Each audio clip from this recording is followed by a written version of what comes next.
ولا تموتن إلا وأنتم اتقوا ربكم الذي خلقكم من نفس واحدة وخلق منها زوجها وبث منهما رجالا كثيرا ونساء واتقوا الله الذي تساءلون به والأرحام إن الله كان عليكم رقيبا يا أيها الذين آمنوا اتقوا الله وقولوا قولا سديدا يصلح لكم أعمالكم ويغفر لكم ذنوبكم ومن يطع الله ورسوله فقد فاز فوزا عظيما أما بعد فإن أصدق الحديث كتاب الله وخير الهدي هدي محمد صلى الله عليه وسلم وشر الأمور محدثاتها وكل محدثة بدعة وكل بدعة ضلالة وكل ضلالة في النار أما بعد فأعوذ بالله من الشيطان الرجيم بسم الله الرحمن الرحيم قل إن كنتم تحبون الله فاتبعوني يحببكم الله ويغفر لكم ذنوبكم وقال النبي صلى الله عليه وسلم لو كان موسى حيا لما وسعه إلا اتباعي আল্লাহ সুবহানাহু ওয়া তাআলা শুকর আদায় করছি তিনি আমাদেরকে জুমার সালাত এবং সালাতের পূর্বের জিকির এবং খুতবা এটার উদ্দেশ্যে মসজিদে সমবেত হওয়ার তৌফিক দান করেছেন। এই কারণে বলি আলহামদুলিল্লাহ। রাসূলুল্লাহ সাল্লাল্লাহু আলাইহি ওয়াসাল্লামের উপর দরুদ এবং সালাম বর্ষিত হোক। আল্লাহুম্মা সাল্লি ওয়া সাল্লিম ওয়া বারিক আলা নবিয়িকা মুহাম্মদ আল্লাহুম্মা সাল্লি আলাইহি আল্লাহুম্মা বারিক আলাইহি।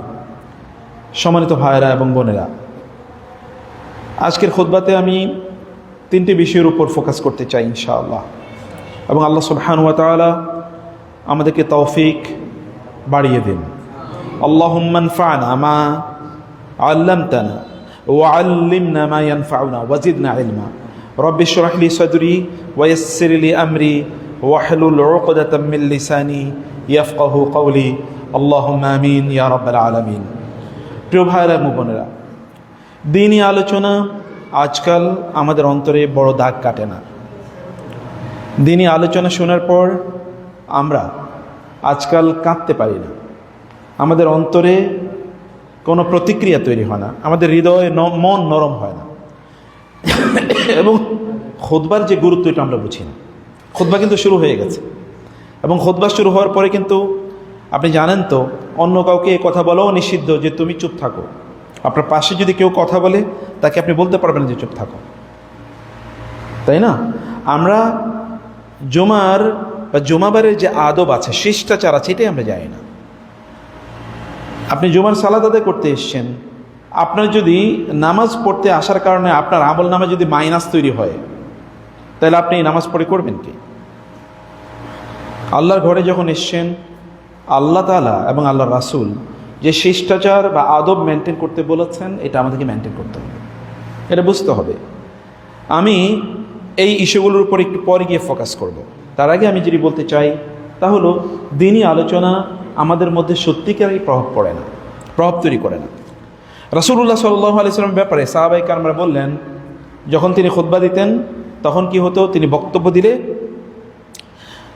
তার আলা সাউতুহু ওয়াস্তাদ্দা গাদাবুহু এবং ওয়াহমাররাত আইনাহু, তিনি কথা বললে মাঝে মাঝে তার কণ্ঠ উঁচু হয়ে যেত এবং তিনি রাগান্বিত হয়ে যেতেন এবং তার চোখগুলো লাল হয়ে যেত।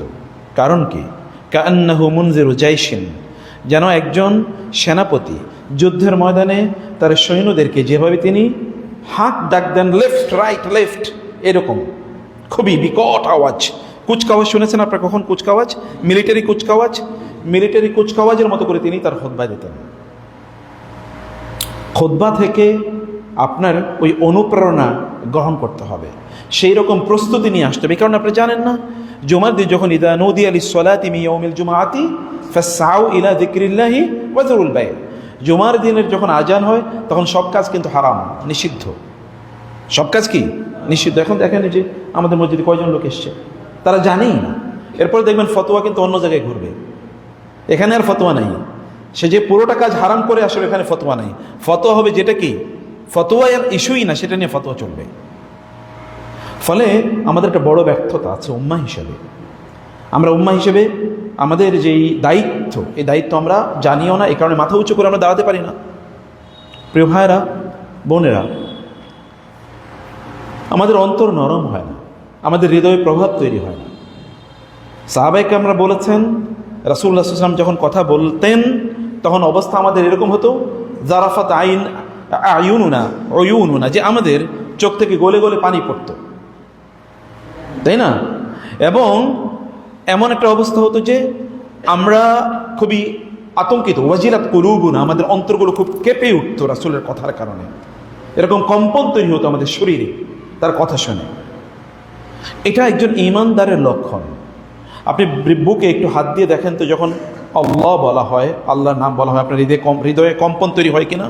যদি কম্পন তৈরি না করা হয়, যদি কম্পন না হয়, তাহলে আপনাকে ঈমানের ল্যাবরেটরিতে যেতে হবে টেস্ট করার জন্য যে ঈমান ভিতরে আছে কি নাই। ঈমান তো ভিতরে থাকতে হবে নাকি? ঈমান কি কেবল মুখের জিনিস? নো, ঈমান মানেই তো কি ভেতরের জিনিস। তাসদীকু বিল জিনান ওয়াল ইকরারু বিল লিসান ওয়াল আমালু বিল আরকান। আমাদের সালাফরা বলেছেন ঈমান তিনটি জিনিসের সমন্বয়ে গঠিত হয়। ভালো করে শুনেন, নিজেদেরকে মুমিন দাবি করেন, এবার ঈমানের ল্যাবরেটরিতে আসেন, ঈমানের টেস্টে নিজকে ঈমানের মেশিনে ঢুকিয়ে দেখেন তো ঈমান আছে কিনা। মানে আত-তাসদীকু বিল জিনান, জিনান মানে হচ্ছে অন্তর। অন্তর দিয়ে গভীর বিশ্বাস লালন করতে হবে যে আমি যা বিশ্বাস করেছি এটাই, এর ক্ষেত্রে আমার কোনো অন্যথা নাই, আমার কোনো দ্বিধা দ্বন্দ্ব নাই আমার মধ্যে। I don't have any doubt, confusion. আমি কারফান লিল্লাযিনা ক্বালু রাব্বুনাল্লাহু সুম্মা ইসতাকামু, বলেছে আল্লাহ ইজ মাই লর্ড, আল্লাহ আমার রব, এরপর এর উপর দাঁড়িয়ে আছে, ইস্তেকামত আছে। এখান থেকে একটু টলায় না, একটু টলমলায় করে না। যত বিপদ আপদেই তাকে স্পর্শ করুক না কেন, কোনো কিছু তাকে ঈমানের পথ থেকে একটু বিচ্যুত করে না। ওয়ালা নাবলুওয়ান্নাকুম বিশাইইন মিনাল খাউফি ওয়াল জু', এবং আল্লাহ সুবহানাহু ইন্না বালাউনাহুম, আমি তোমাদেরকে পরীক্ষা করব, তাদেরকে পরীক্ষা করেছে। বিল খাইরি ওয়াশ শাররি ফিতনা, কখনো মন্দ দেব, কখনো ভালো দেব, এর মাধ্যমে তোমাদেরকে আমি পরীক্ষা করব। ইন্নামা আমওয়ালুকুম ওয়া আওলাদুকুম ফিতনা, তোমাদের সন্তান, তোমাদের পরিবার, তোমাদের সম্পদ, এগুলো সবই তোমাদের জন্য পরীক্ষার উপকরণ। আমি এগুলো দিয়ে তোমাদেরকে পরীক্ষা করব। প্রিয় ভাইরা, বোনেরা, ঈমান মানে হচ্ছে ভেতর থেকে আপনি পাহাড়ের মতো করে অটল থাকা, যে কোনো অবস্থায় আপনার ঈমান থেকে আপনি বিচ্যুত হচ্ছেন না। রাসূলুল্লাহ সাল্লাল্লাহু আলাইহি ওয়াসাল্লাম এবং সাহাবায়ে কেরামের ব্যাপারে আল্লাহ তাআলা বলেছেন যে যখন ইজ্জাগাতিল আবসার ওয়া বালাগাতিল কুলুবুল হানাজিরা ওয়া তাযুন্নুনা বিল্লাহি যুনুনা হুনালিকা বিতুলিয়াল মুমিনুনা ওয়া যুলজিলু জিলজালান শাদীদা। এমন একটা অবস্থা হলো যে মুমিনদেরকে একেবারে চারিদিক থেকে লোকেরা ঘিরে ফেললো। চারিদিক থেকে যখন তাদের ইজজাউকুম মিন ফাওকিকুম ওয়া মিন আসফালা মিনকুম, যখন তারা তোমাদের সামনে থেকে, তোমাদের পেছন থেকে, উপর থেকে, নিচ থেকে তোমাদেরকে আক্রমণ করার জন্য আসলো। ওই জাগাতিল আবসার, তোমাদের চোখগুলো ছানা বড় হয়ে গেল। ওয়াবালাগাতিল কুলুবুল হানাজিরা, তোমাদের দম প্রায় বন্ধ হয়ে যাচ্ছিল, তোমাদের প্রাণ প্রায় বের হয়ে যাচ্ছিল। ওয়া তাযুন্নুনা বিল্লাহি যুনুনা, তোমরা মনে করছিলে আজকে কি আল্লাহ আমাদেরকে সাহায্য করবেন না, আমাদেরকে রক্ষা করবেন না, আজকে কি আমাদের কি আজকে জীবন শেষ, আমরা কি আজকেই এখানে এই যুদ্ধের ময়দানে আমরা একেবারে খতম হয়ে যাব, আমাদের কোনো অস্তিত্ব থাকবে না। হুনালিকা বিতুলিয়াল মুমিনুন, এখানেই মুমিনরা পরীক্ষার মুখোমুখি হয়েছে। ওয়াজুলজিলু জিলজালান শাদীদা, কিসের 6, 7, 8 নম্বর রিক্টার স্কেলের ভূমিকম্প, কিসের ভূমিকম্প? ওই ভূমিকম্পের কাছে কোনো ভূমিকম্পই কিছু না। জিলজালান শাদীদা, মুসলিমরা সেদিন ভয়াবহভাবে কম্পিত হয়ে উঠেছিল। সেই সময় তাদের ঈমান বাড়ছে না কমছে? ঈমান বেড়েছে। তখনই তারা আল্লাহর কাছে প্রার্থনা করলো, যখন তাদেরকে লোকেরা তাদেরকে বলল ইন্নান নাসা কদ জামাউ লাকুম ফাখশাউহুম, লোকেরা তোমাদের বিরুদ্ধে যুদ্ধ করার জন্য, তোমাদেরকে দুনিয়ার জমিন থেকে উৎখাত করে দেওয়ার জন্য তারা একত্রিত হয়েছে, তোমরা ভয় করো। ফাখশাউহুম, তখন আল্লাহ তাআলা বললেন না, ফাযাদাতহুম ঈমানা, বরং এটা যাদাতহুম ঈমানা, এটা তাদের ঈমান বাড়িয়ে দিয়েছিল। ফাযাদাহুম ঈমানা, এটা তাদের ঈমান, যখন তারা শুনেছে তাদেরকে অন্যরা খতম করে ফেলবে, তখন তাদের ঈমান বাড়ছে না কমছে? ঈমান বেড়েছে মুমিনদের। ওয়া আলা রাব্বিহিম ইয়াতাওয়াক্কালুন, তারা আল্লাহর উপর ঈমান আনে। আল্লাহর উপর তারা তাওয়াক্কুল করে। ইন্নামাল মুমিনুনা আল্লাযীনা ইযা যুকিরাল্লাহু ওয়াজিলাত কুলুবুহুম ওয়া ইযা তুলিয়াত আলাইহিম আয়াতুহু যাদাতুহুম ঈমানা ওয়া আলা রাব্বিহিম ইয়াতাওয়াক্কালুন। ঈমানদারদের অবস্থা হচ্ছে যে ভয়ের সিচুয়েশনে গিয়ে তাদের ঈমান বাড়ে, ঈমান কমে না, প্রতিটি মুহূর্তে পরীক্ষার মুখে মুখে হয়। শুক্রবার একটা বড় ধরনের পরীক্ষার দিন, ঈমানের টেস্ট এটা। যেমন আপনি জুমায় আল্লাহর ডাক শুনেছেন, আপনি এসছেন কিনা। আল্লাহ বলেছেন অন্য কাজ সব বন্ধ করে তুমি জুমার মসজিদে আসো, এখানে তোমার কল্যাণ আছে, লাআল্লাকুম তুফলিহুন। এর পরে আয়াতে আছে, এর পরে আয়াতে আছে যেখানে আল্লাহ তাআলা বলেছেন যখন যখন তোমরা এই জুমার আজান দেবে, তোমরা সেখানে সব ছেড়ে এখানে চলে আসো, এর মধ্যেই তোমাদের কল্যাণ আছে, তোমাদের সফলতা আছে। তোমরা ব্যবসায় সফল হবা, তোমাদের পরিবারে সফল হবা, তোমাদের রাষ্ট্রে সমাজে এবং তোমার চাকরি বাকরিতে তুমি বারাকা পাবা, বরকত পাবা যদি তুমি আগে আগে আল্লাহর ঘরে আসো। বরকত দেওয়ার মালিক কে? আর আপনি বরকত খুঁজতেছেন কার কাছে? শয়তানের কাছে। আল্লাহকে বাদ দিয়ে, আল্লাহকে ভুলে গিয়ে আপনি শয়তানের কাছে বরকত খুঁজছেন। বরকত দেওয়ার মালিক যিনি, তার কাছে আপনি আসছেন না, তাহলে ব্যত্যয় তো আছেই। আমরা বলছিলাম প্রিয় ভাইরা, দিনই আলোচনা আমাদের মধ্যে কোনো প্রভাব প্রতিক্রিয়া তৈরি করে না। সাহাবায়ে মধ্যে তৈরি করেছে, তারা কেঁদেছেন আলোচনা শুনে এবং তারা সিদ্ধান্ত নিয়েছেন, একবার আলোচনা শুনেছেন, একবারই তারা পরিবর্তন হয়ে গেছেন। আর আমরা যে 52টা খুতবা শুনি বছরে, 52টা খুতবা আমাদের মধ্যে কোনো পরিবর্তন তৈরি করতে পারে নাই। এমন কিছু আমল আজকে আমাদের সিদ্ধান্ত নিয়ে যাওয়া দরকার এখান থেকে, যে আমরা এমন কিছু আমল করব যেই আমলের কারণে আমাদের নিজেদের সত্যিকার অর্থে পরিবর্তন হবে ইনশাআল্লাহ। পরিবর্তন করতে চান তো নাকি? আমরা পরিবর্তন হতে চাই তো? পরিবর্তন হতেই হবে। আল্লাহ তাআলা বলেছেন, ইন্নাল্লাহা লা ইউগাইয়িরু মা বিকওমিন হাত্তা ইউগাইয়িরু মা বিআনফুসিহিম। আপনার নিজের ভিতরের অবস্থা যতক্ষণ পর্যন্ত পরিবর্তন না করবেন, ততক্ষণ পর্যন্ত আল্লাহ তাআলা আপনার অবস্থা পরিবর্তন করবেন না। আপনাকে আপনার ভেতরে মা বিআনফুসিহিম, what is inside them, inside their hearts, তাদের অন্তরের ভিতরে যা আছে এটাকে পরিবর্তন না করলে, তার মানে আপনার নিয়তকে পরিশুদ্ধ করতে হবে। সিদ্ধান্ত নিন যে আমি পরিবর্তন করবোই নিজকে ইনশাআল্লাহ, তাইলে দেখবেন আল্লাহ পরিবর্তন করে দেবেন। এই জন্যে রাসূলুল্লাহ সাল্লাল্লাহু আলাইহি ওয়াসাল্লাম বলেছেন, আইনানি লা তামাসসাহুমান নার, দুটো চোখ আছে, যেই চোখ এর কারণে ওই চোখের মালিক, অথবা দুই চোখের মালিক, এরা কোনোদিন জাহান্নামে যাবে না। লা তামাসসাহুমুন নার, এদেরকে কোনোদিন জাহান্নামে স্পর্শ করবে না দুইটা চোখের মালিক। এর মধ্যে এক ধরনের লোক যাদের চোখ এমন যে আইনানি বাকাত মিন খাশিয়াতিল্লাহ, একদল চোখ আছে যেই চোখ আল্লাহ সুবহানাহু ওয়া তাআলা এর ভয়ে কাঁদে, এই চোখের মালিক কোনোদিনই জাহান্নামে যাবে না। এবং আরেকটা চোখ আছে যেই চোখ রাত জেগে থাকে, বাতাত তাহরুসু ফি সাবিলিল্লাহ, যে চোখ কি করেছে, যে চোখ রাতের বেলা জেগে আছে এবং আল্লাহ সুবহানাহু ওয়া তাআলা রাস্তায় পাহারা দিচ্ছে। এই পাহারা দুই রকম, একটা হচ্ছে রাত জেগে জেগে সে তার ঈমানকে পাহারা দিচ্ছে, আর একটা হচ্ছে রাত জেগে জেগে মুসলিমদের দেশগুলো সে পাহারা দিচ্ছে। এই দুইটা চোখ কখনোই জাহান্নামে যাবে না। হাত্তা ইয়ালিজাল জামালু ফি সামিল খিয়াত, এবং অন্য একটা সহিহ হাদিসে এসে কতরাতানি, দুইটা ফোঁটা, এই দুইটা ফোঁটা যে ঝরাবে এই ব্যক্তি কোনোদিনই জাহান্নামে যাবে না। এর মধ্যে একটা ফোঁটা হলো কি, চোখের পানির ফোঁটা, আর একটা হলো মানুষের শরীরের রক্তের ফোঁটা, যেটা আল্লাহ সুবহানাহু ওয়া তাআলা ভয়ে কেঁদেছে অথবা আল্লাহর রাস্তায় সে ঝরিয়েছে। এখন আমরা তো রক্ত ঝরানোর কোনো সুযোগ নাই, কারণ জিহাদের ময়দান নাই আপনার সামনে, এখন আপনি জিহাদ করতে পারছেন না। You can not shed your blood in the way of Allah for fighting against the enemies of Allah. আল্লাহ শত্রুদের বিরুদ্ধে যুদ্ধ করে আপনি আপনার রক্ত ঝরাতে পারছেন না, কিন্তু আপনার চোখের পানি গেল কই? এই চোখের পানি কার জন্য জমায় রাখতেছেন? এই চোখের পানি কার জন্য জমে রাখতেছেন? এগুলো জমায় রাখতেছেন জাহান্নামে গিয়ে এরপরে কাঁদার জন্য? সেদিন কাঁদলে কোনো লাভ হবে না, আজকে কাঁদলে লাভ হবে। এখন আজকে চোখের পানি ফেলেন, চোখের পানি কেন পড়ে না? চোখকে কে এরকম ইয়ে করে দেয়? আপনি জানেন চোখে যদি লিকুইড আছে, তো আপনি জানেন লিকুইড যদি চোখে না থাকে তাহলে চোখে আপনি দেখবেন ড্রাই হয়ে যাবে, এরপর আপনাকে কি হসপিটাল হতে আপনি অন্ধ হয়ে যাবেন। চোখের পানি এটা প্রচন্ড গুরুত্ব নেই, দুনিয়াতেও আপনাকে দেখায় এবং আখিরাতেও আপনাকে চক্ষুষ্মান রাখবে। কারণ আল্লাহ তাআলা বলেছেন একদল লোক কিয়ামতের দিন তার অন্ধ হয়ে উত্থিত হবে।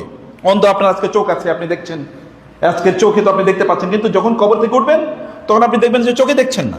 তখন আপনি আল্লাহকে বলবেন, ইয়া রাব্বি লিমা হাশারতানি আমা ওয়া ক্বাদ কুনতু বাসীরা, আল্লাহ আমি অন্ধ কেন? আমি তো চোখে দেখতাম দুনিয়াতে, এখন যে আমি দেখছি না, আমি তো চোখে দেখতাম।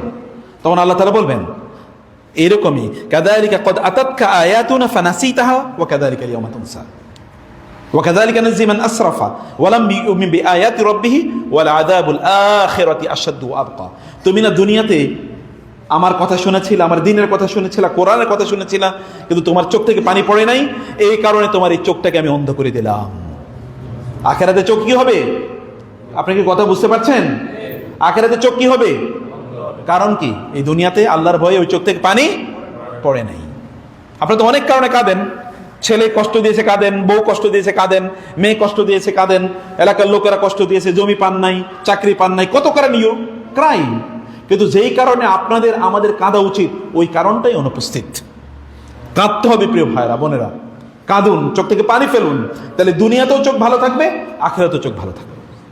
আপনাদের চোখের পানি শুকিয়ে যাবে দুনিয়াতেও, আখিরাতেও তো শুকাবেই। আল্লাহ সুবহানাহু ওয়া তাআলা আমাদেরকে তার ভয়ে কাঁদার, এবং যারা আল বাক্কাউনা মিন খাশিয়াতিল্লাহ, এরা হচ্ছে আল্লাহর কাছে এলিট ক্লাসের লোক, যারা আল্লাহর জন্য কাঁদে।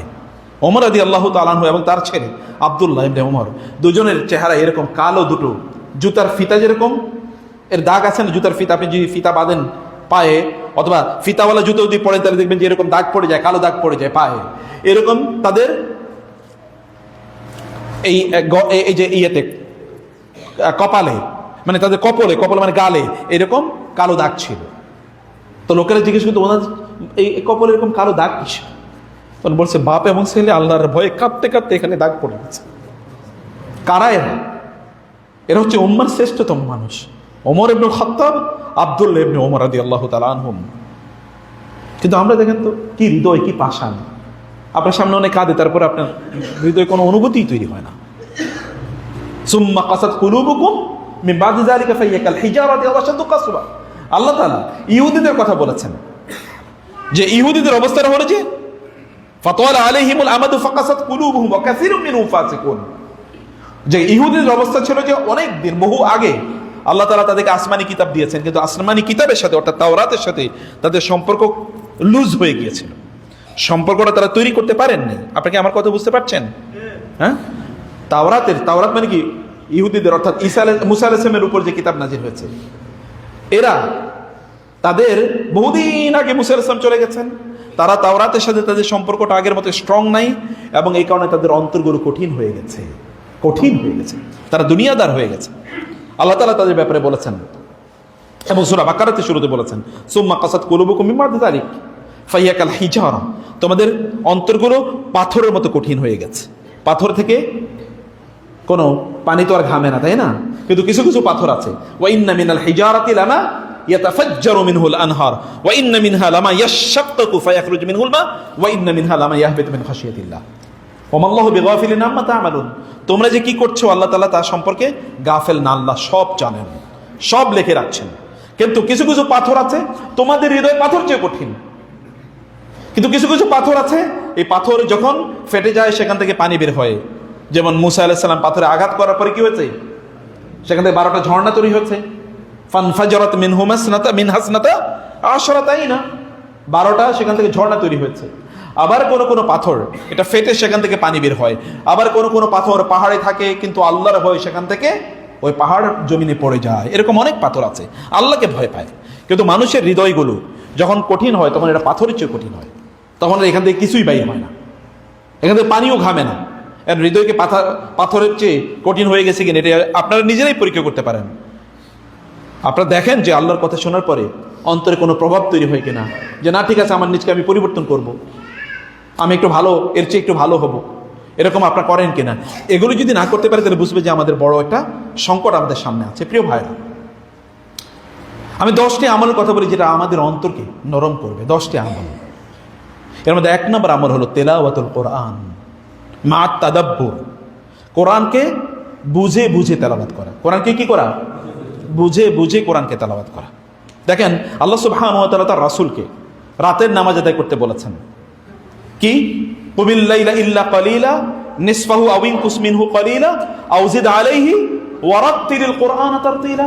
আল্লাহ তাআলা তার রাসূলকে বলেছেন যে আপনি কি করুন, রাতের অর্ধেক, তার চেয়ে কম অথবা তার চেয়ে বেশি দাঁড়িয়ে নামাজ আদায় করেন, রাতের নামাজ। কিন্তু এর মধ্যে সবচেয়ে ফোকাল পয়েন্ট, যেই জায়গাটাতে আপনি বেশি গুরুত্ব প্রদান করবেন, তা হলো ওয়ারাত্তিলিল কোরআনা তারতিলা। তারতিলের সাথে ধীরে ধীরে ধীরে ধীরে কোরআন পড়েন। প্লিজ কোরআনের কাছে আসেন, কোরআনের কাছে আসেন, কোরআন বুঝেন। আল্লাহ সুবহানাহু ওয়া তাআলা কোরআনকে নাজিল করেছেন আমরা লাআল্লাকুম তাতাফাক্কারুন, লাআল্লাকুম তাকিলুন, আফালা ইয়াতাদাব্বারুনাল কোরআনা আম আলা কুলুবিন আকফালুহা। তারা কি কোরআন বুঝবে না, নাকি তাদের অন্তরটা তালা মেরে দেওয়া হয়েছে? যেই অন্তরটা তালা মারা, ওই অন্তরে তো আর কেউ ঢুকতে পারে না। ওইখানে ঢুকে কি? শয়তান। ওইখানে শয়তান ঢুকে আছে, ওটা তো তালা মারা। অথবা আপনাকে কোরআন তাদাব্বুর, সেটা আল্লাহ বলছেন, কেবলমাত্র কোরআন তেলাওয়াত করলে চলবে না, কোরআন তাদাব্বুর করতে হবে। আল্লাহ তাআলা তার রাসূলকে কেবল কোরআন তেলাওয়াতের জন্য পাঠান নাই। এক নম্বর কাজ তিনি ইয়াতলু আলাইহিম আয়াতিহি, কোরআন তেলাওয়াত করে শোনাবেন, ওয়া ইউআল্লিমুহুম, এবং কোরআনের তালিম দেবেন, কোরআন শেখাবেন, কোরআন বুঝাবেন, ওয়াল হিকমা, কোরআনের ব্যাখ্যা তাদেরকে শেখাবেন তিনি। এইটাই ছিল রাসূল সাল্লাল্লাহু আলাইহি ওয়াসাল্লামের কাজ, এইটাই তার মূল কাজ, এইটাই তিনি করেছেন। দাওয়াত দিয়েছেন কি দিয়ে? কোরআন দিয়ে। সব জায়গায় তিনি কোরআন তেলাওয়াতই শুনিয়েছেন। ওমর রাদিয়াল্লাহু তাআলা ইসলাম গ্রহণ করেছেন কি শুনে? কোরআন তেলাওয়াত শুনে। আর আবু বকর রাদিয়াল্লাহু তাআলার কাছ থেকে লোকেরা যে তার হাতে ইসলাম গ্রহণ করেছে, আব্দুর রহমান ইবনে আউফ, তালহা, জুবায়ের এবং ওসমান ইবনে আফফান রাদিয়াল্লাহু আনহু এবং আপনার আবু উবাইদা ইবনুল জাররাহ সহ এই জলিলুল কদর, সিনিয়র এবং জান্নাতের সুসংবাদ প্রাপ্ত সাহাবীরা আবু বকর রাদিয়াল্লাহু তাআলা আনহুর তেলাওয়াত শুনে কেবলমাত্র ইসলাম গ্রহণ করেছে। কানা রাজুলান বাক্কা ইদা কামা মিনাস সালাতি কানা ইয়াবকু। যখন আবু বকর রাদিয়াল্লাহু তাআলা আনহু তিনি যখন নামাজে দাঁড়াতেন, কোরআন তেলাওয়াত করতেন, তখন তিনি কোরআন তেলাওয়াতের কারণে কাঁদতেন। কেবল কোরআন তেলাওয়াত শুনে, কোরআন তেলাওয়াত করে কাঁদতেন। এবং কোরআনে আল্লাহ সুবহানাহু ওয়া তাআলা বারবার কোরআনের কারণে লোকেরা কাঁদে কথা বলেছেন। কোরআন শুনে তারা কাঁদে। কোরআন বারবার দেখেন, ওয়াইজা সামিউ মা উনজিলা ইলার রাসূলি তারা আয়ুনুহুম তাফিদু মিনাদ দাম'i মিম্মা আরাফু মিনাল হক। যখন তাদের উপর কোরআন পাঠ করা হয়, তখন আপনি দেখবেন তাদের চোখ থেকে বন্যার মতো করে পানি পড়ে। রাসূলুল্লাহ সাল্লাল্লাহু আলাইহি ওয়াসাল্লামের ব্যাপারে যখন তিনি দ্বীন প্রচার করা শুরু করে দিলেন, তখন মক্কার কুরাইশরা নেতৃবৃন্দ, তার উপর আবু জাহল, আবু লাহাব, উতবা, শায়বা, রাবিয়া, তাই না, আল আখনাস এবং আবু সুফিয়ান, এরা এমনকি ওই যে আপনার উমাইয়া ইবনে খালফ, এরকম মক্কার হোমরা চোমরা নেতারা, এরা সব মুসলমানদের উপর জুলুম অত্যাচার করা শুরু করে দিল। মুসলিমরা এই জুলুম থেকে বাঁচার জন্য তারা আবিসিনিয়াতে হিজরত করলো। আবিসিনিয়া মানে ইথিওপিয়া। ইথিওপিয়াতে হিজরত করার পর সেখানে হিজরতের মধ্যে প্রথমে গিয়েছিল 16 জন, এরপরে গিয়েছিল 73 জন। এই 16 জনের মধ্যে কে ছিল? আবু জাফর ইবনে আবি তালেব, ওসমান ইবনে আফফান, রাসূল সাল্লাল্লাহু আলাইহি ওয়াসাল্লামের মেয়ে রুকাইয়া রাদিয়াল্লাহু তাআলা আনহা, এরকম সিনিয়ররা ছিলেন। তারা সেখানে হিজরত করে চলে যাওয়ার পর কুরাইশরা দেখলো যে তাদের শিকার তো হাতছাড়া হয়ে যাচ্ছে, অত মুসলমানরা একটা সেফ এক্সিট পেয়ে যাচ্ছে যেখানে গিয়ে তারা আশ্রয় নিতে পারবে, অতএব তারা ইসলাম গ্রহণ করবেই, তাদেরকে বাধা দিয়ে রাখা যাবে না। এ কারণে তারা তাদের বাঘা 2 জন কূটনীতিক ডিপ্লোমেটকে তারা পাঠালো। একজনের নাম হচ্ছে আব্দুল্লাহ ইবনে রাবিয়া, আরেকজন নাম হচ্ছে আমর ইবনুল আস রাদিয়াল্লাহু তাআলা। এরা দুজনে পরে ইসলাম গ্রহণ করেছেন। এদেরকে পাঠালো নাজ্জাশির কাছে। আবিসিনিয়ার তখনকার সম্রাটের নাম ছিল নাজ্জাশি। নাজ্জাশির কাছে এরা অনেক ধরনের গিফট, উপঢৌকন, হাদিয়া, তোফা, ঘুষ ইত্যাদি নিয়ে গিয়ে ওইখানকার মন্ত্রীদেরকে দিয়ে তাদেরকে রাজি করালো মুসলমানদেরকে ফেরত আনার জন্য। আর আবিসিনিয়া রাজার নাজ্জাশির কাছে নিয়ে গেল। নাজ্জাশি বলল, আমি তোমাদের গিফট দিয়ে করবো কি? এখানে আমার দেশে যারা আশ্রয় নিয়েছে, অ্যাসাইলাম বলে এখন, যারা আশ্রয় নিয়েছে, এদের কথা আমি না শুনে তোমাদের কাছে ফেরত পাঠাতে পারবো না। তোমরা আমার যতই বন্ধু রাষ্ট্র হোক না কেন, রাজাটিকে তাদেরকে ডাকেন। তাদেরকে ডাকা হলো। চিন্তা করলো মুসলমানরা গিয়ে বলবে কি? জাফর ইবনে আবি তালেব বললেন, আল্লাহ যা বলছেন আমরা তাই বলবো, আল্লাহ রাসূল যা শিখেছেন তাই বলবো। আল্লাহ এবং আল্লাহ রাসূলের উপর তাদের আস্থার লেভেল। এখানে গিয়ে তারা এখন যারা বিদেশে, ইউরোপ আমেরিকাতে যারা রাজনৈতিক আশ্রয় নেয়, পলিটিক্যাল অ্যাসাইলাম নেয়, দেখবেন সব মিথ্যা, আমার দেশে আমি থাকতে পারি না, আমারে মেরে ফেলবে, আমার ভাই বোন আত্মীয় স্বজন মেরে ফেলেছে, এরকম মিথ্যা কথা বলে। তারা বলেন না, আমরা যা সত্য তাই বলবো, আল্লাহ এবং আল্লাহ রাসূল যা বলছে তাই বলবো।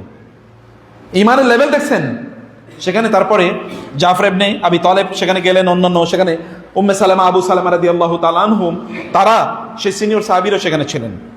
তারা বলেন ঠিক আছে, জাফর কথা বলে। জাফর ইয়াং, মানে যে ইয়াংরা যারা আছেন, ইয়াং জাফর রাদিয়াল্লাহু তাআলা, রাসূলের চাচাতো ভাই, আবু তালেবের ছেলে, তিনি গেলেন সেখানে। যাওয়ার পরে এই আমর ইবনে আস এবং আব্দুল্লাহ ইবনে রাবিয়া বললেন, এরা আমাদের দেশের যুবক, এরা একটু পথভ্রষ্ট হয়ে গেছে। দেখবেন আমাদের এলাকায় এরকম কথাবার্তা আছে, এগুলো হঠাৎ করে নতুন ইসলাম বাইর করছে, এগুলো সব পথভ্রষ্ট হয়ে গেছে, এরকম কথা আছে কিনা? এদিকে নতুন ইসলাম নিয়ে আইছে, আমরা বাপ দাদাদের কাছ থেকে কি ইসলাম শুনলাম, আর এরা নতুন কি ইসলাম বলে। এটাও তৎকালীন আরবদের অবস্থা, যে এরা আবার নতুন বাপ দাদারা কি কইছে আর এরা নতুন কি করে, এরকম একটা পরিস্থিতি। তো কি হয়েছে, এদেরকে আমরা, এরা আসলে আমাদের আমরা যে ধর্ম পালন করতাম এগুলো তারা ছেড়ে দিয়েছে, নতুন কি যেন কিছু কথাবার্তা বলে, এগুলো আমরা কিছু বুঝিও না, আমরা কিছু এর আগে কোনোদিন শুনিও না, তাই না? এবং আমরা, এরা সমাজে একটা বিশৃঙ্খলা তৈরি করছে। আমরা আগে কি সুন্দর দিন কাটাইতাম, হিন্দু মুসলমান খ্রিস্টান একসাথে গান গাইতাম, একসাথে পূজা পার্বণ ঈদ সব একসাথে করতাম, মানে এর মধ্যে কোনো ভেদাভেদ ছিল না। এখন নতুন এসে কি একটা ফতুয়া বাইর করছে, এখন আমরা আলাদা হয়ে গেছে, আমাদের সমাজ আলাদা হয়ে গেছে, আমাদের মসজিদ আলাদা হয়ে গেছে, আমাদের ইবাদত খানা আলাদা হয়ে গেছে।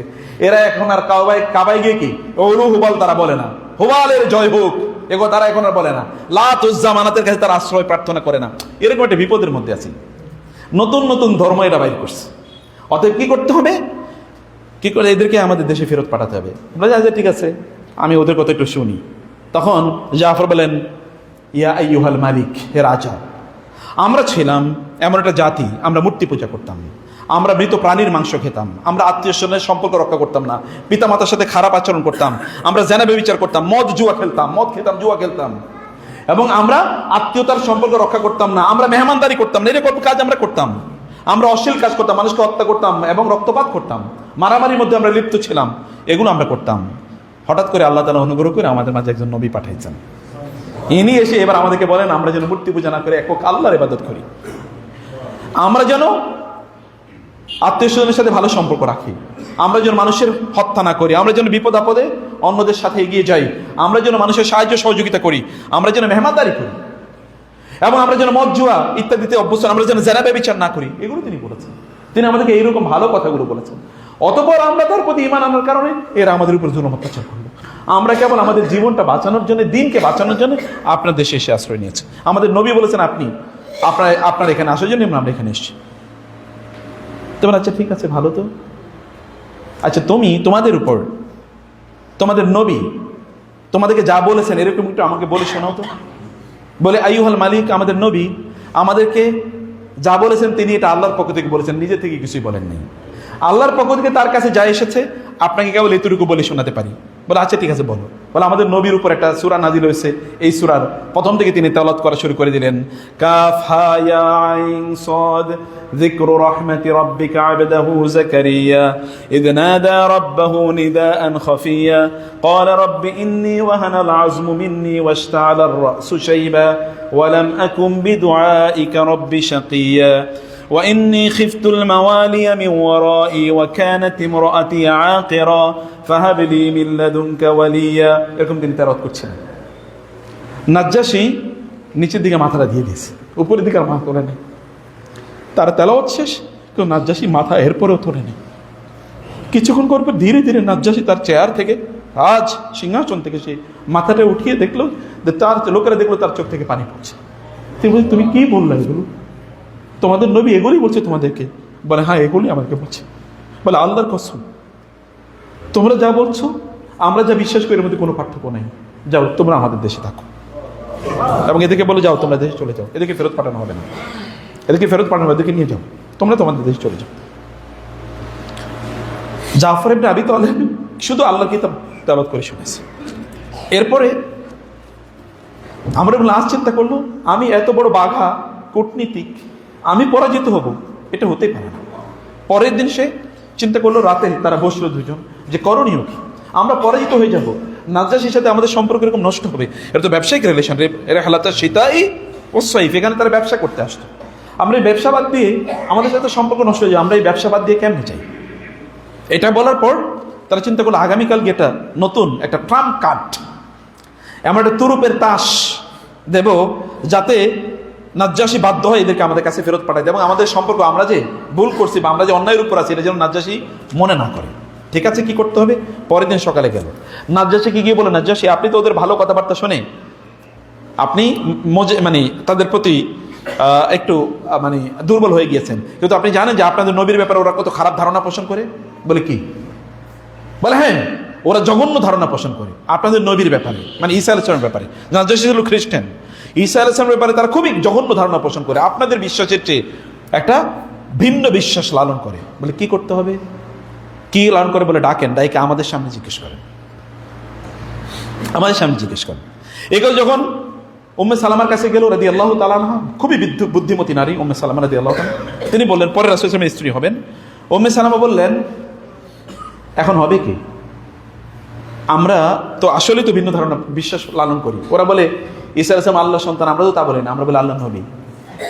তো এটা তো কি হবে? তো অন্য বলো তাহলে আমরা একটু ভিন্ন কথাবার্তা বলি। আবু জাফর ইবনে আবি তালিব বলে আল্লাহর কসম, আল্লাহর রাসূল যা আমাদেরকে জানিয়েছেন তার বাইরে এক ফোঁটা হবে না, ততটুকুই হবে। আল্লাহর কথা, আল্লাহ যা বলেছেন তাই বলা হবে। ঠিক আছে, আমরা যা হওয়ার তাই হবে, কিন্তু আল্লাহর কথা এবং আল্লাহর রাসূলের কথা একটু বিকৃত হবে না।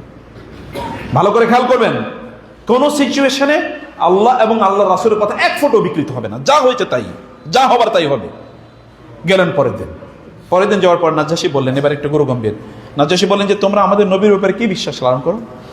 বলে আইয়ুহাল মালিক, আপনাদের নবীর ব্যাপারে আমরা সেই বিশ্বাসই লালন করি যেই বিশ্বাসের ব্যাপারে আল্লাহ তাআলা আমাদের নবীর কাছে কোরআন নাজিল করেছেন। বলে কি সেটা একটু বলো না।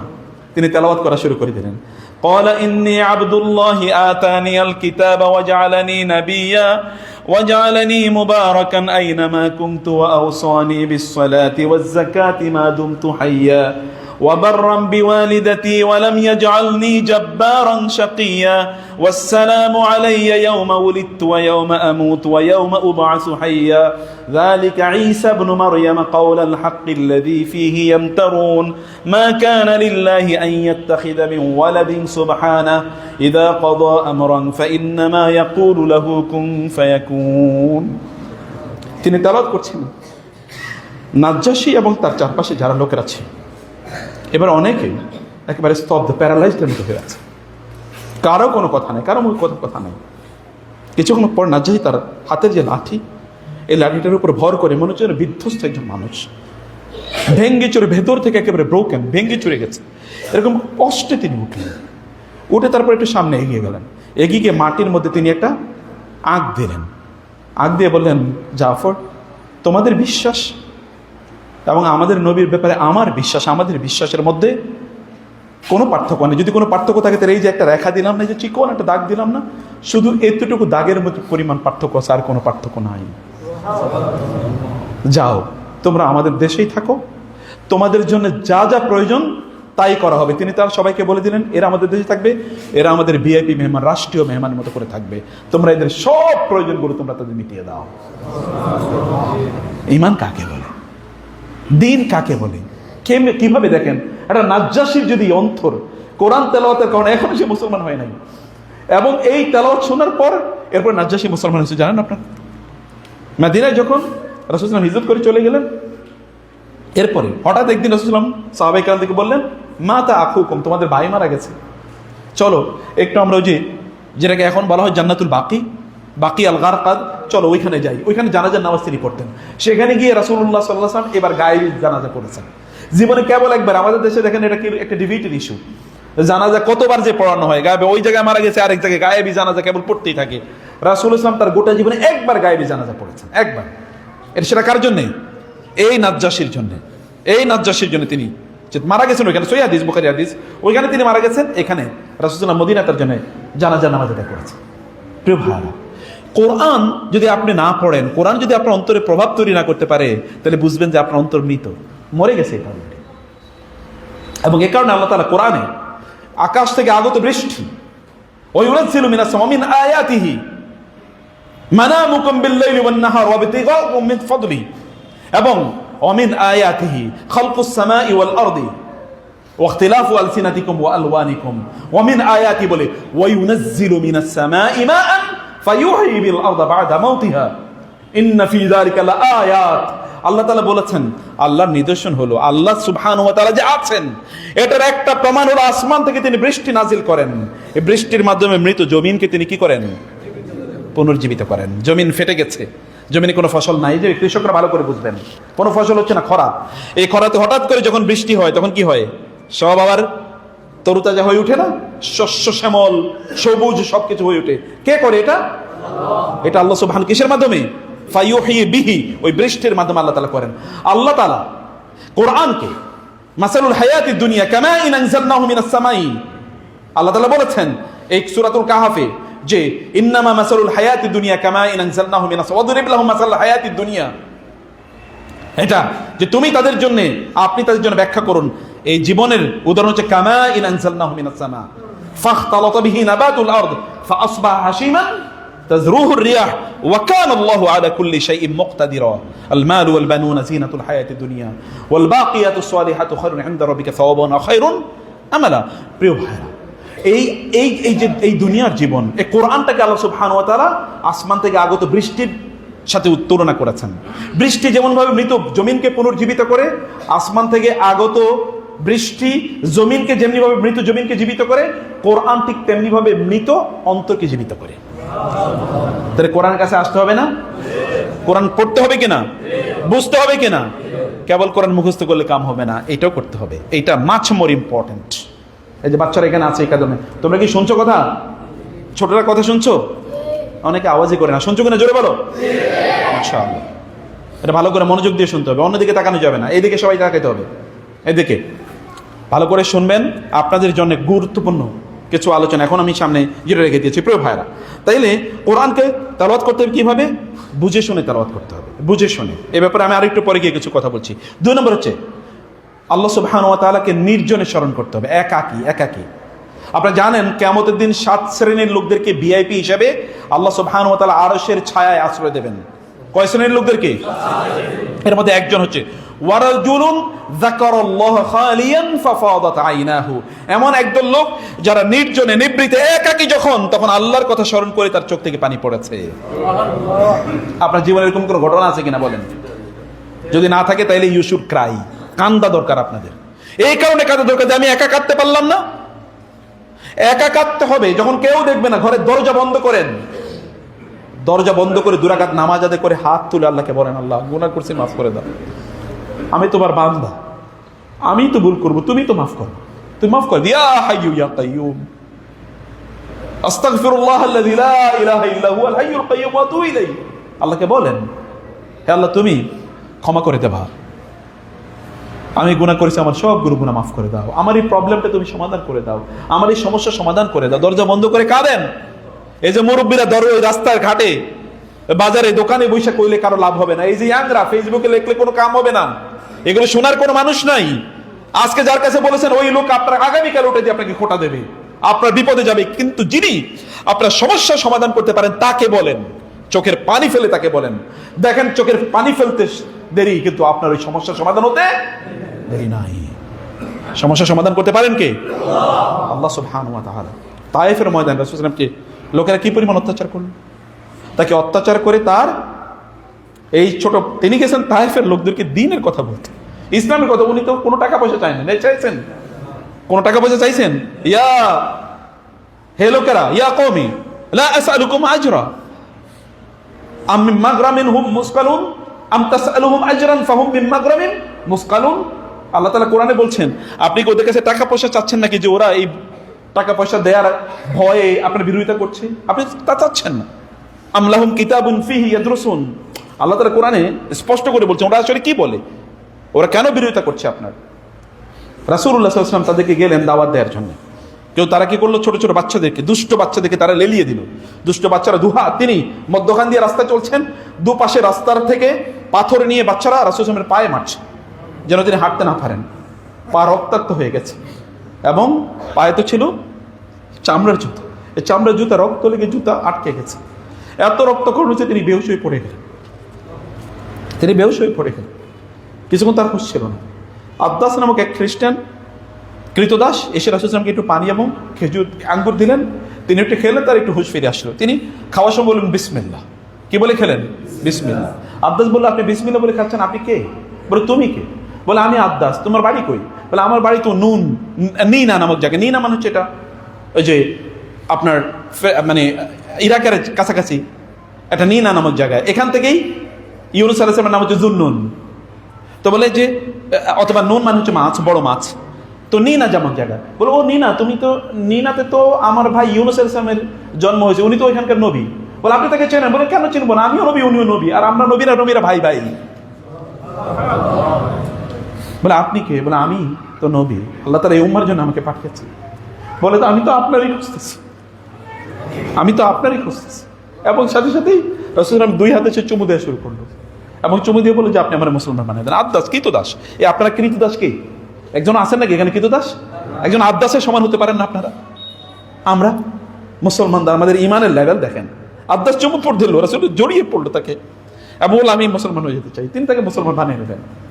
যাই হোক, এরপরে এখানেই জিবরাইল সাথে আপনার পাহাড়ে ফেরেশতা আসলেন এবং বললেন ইয়া রাসূলুল্লাহ, আল্লাহ তাআলা আমাকে পাঠিয়েছেন আপনার কাছে অনুমতি নেওয়ার জন্য। এই যে এই দুটো পাহাড়কে আপনি অনুমতি দিলে এই তাইফবাসীর উপর এই পাহাড়কে আমি ছুঁড়ে ফেলবো এবং এদেরকে একেবারে মাটির সাথে মিশিয়ে দেবো। রাসূলুল্লাহ বললেন না না, আল্লাহ তাআলা কি আমাদের ধ্বংস করার জন্য পাঠিয়েছেন নাকি? আল্লাহ তো আমাদের ধ্বংস করার জন্য পাঠান, আল্লাহ তাআলা আমাকে মানুষকে দাওয়াত দেওয়ার জন্য পাঠিয়েছে, আমি তো ধ্বংস করার জন্য আসিনি।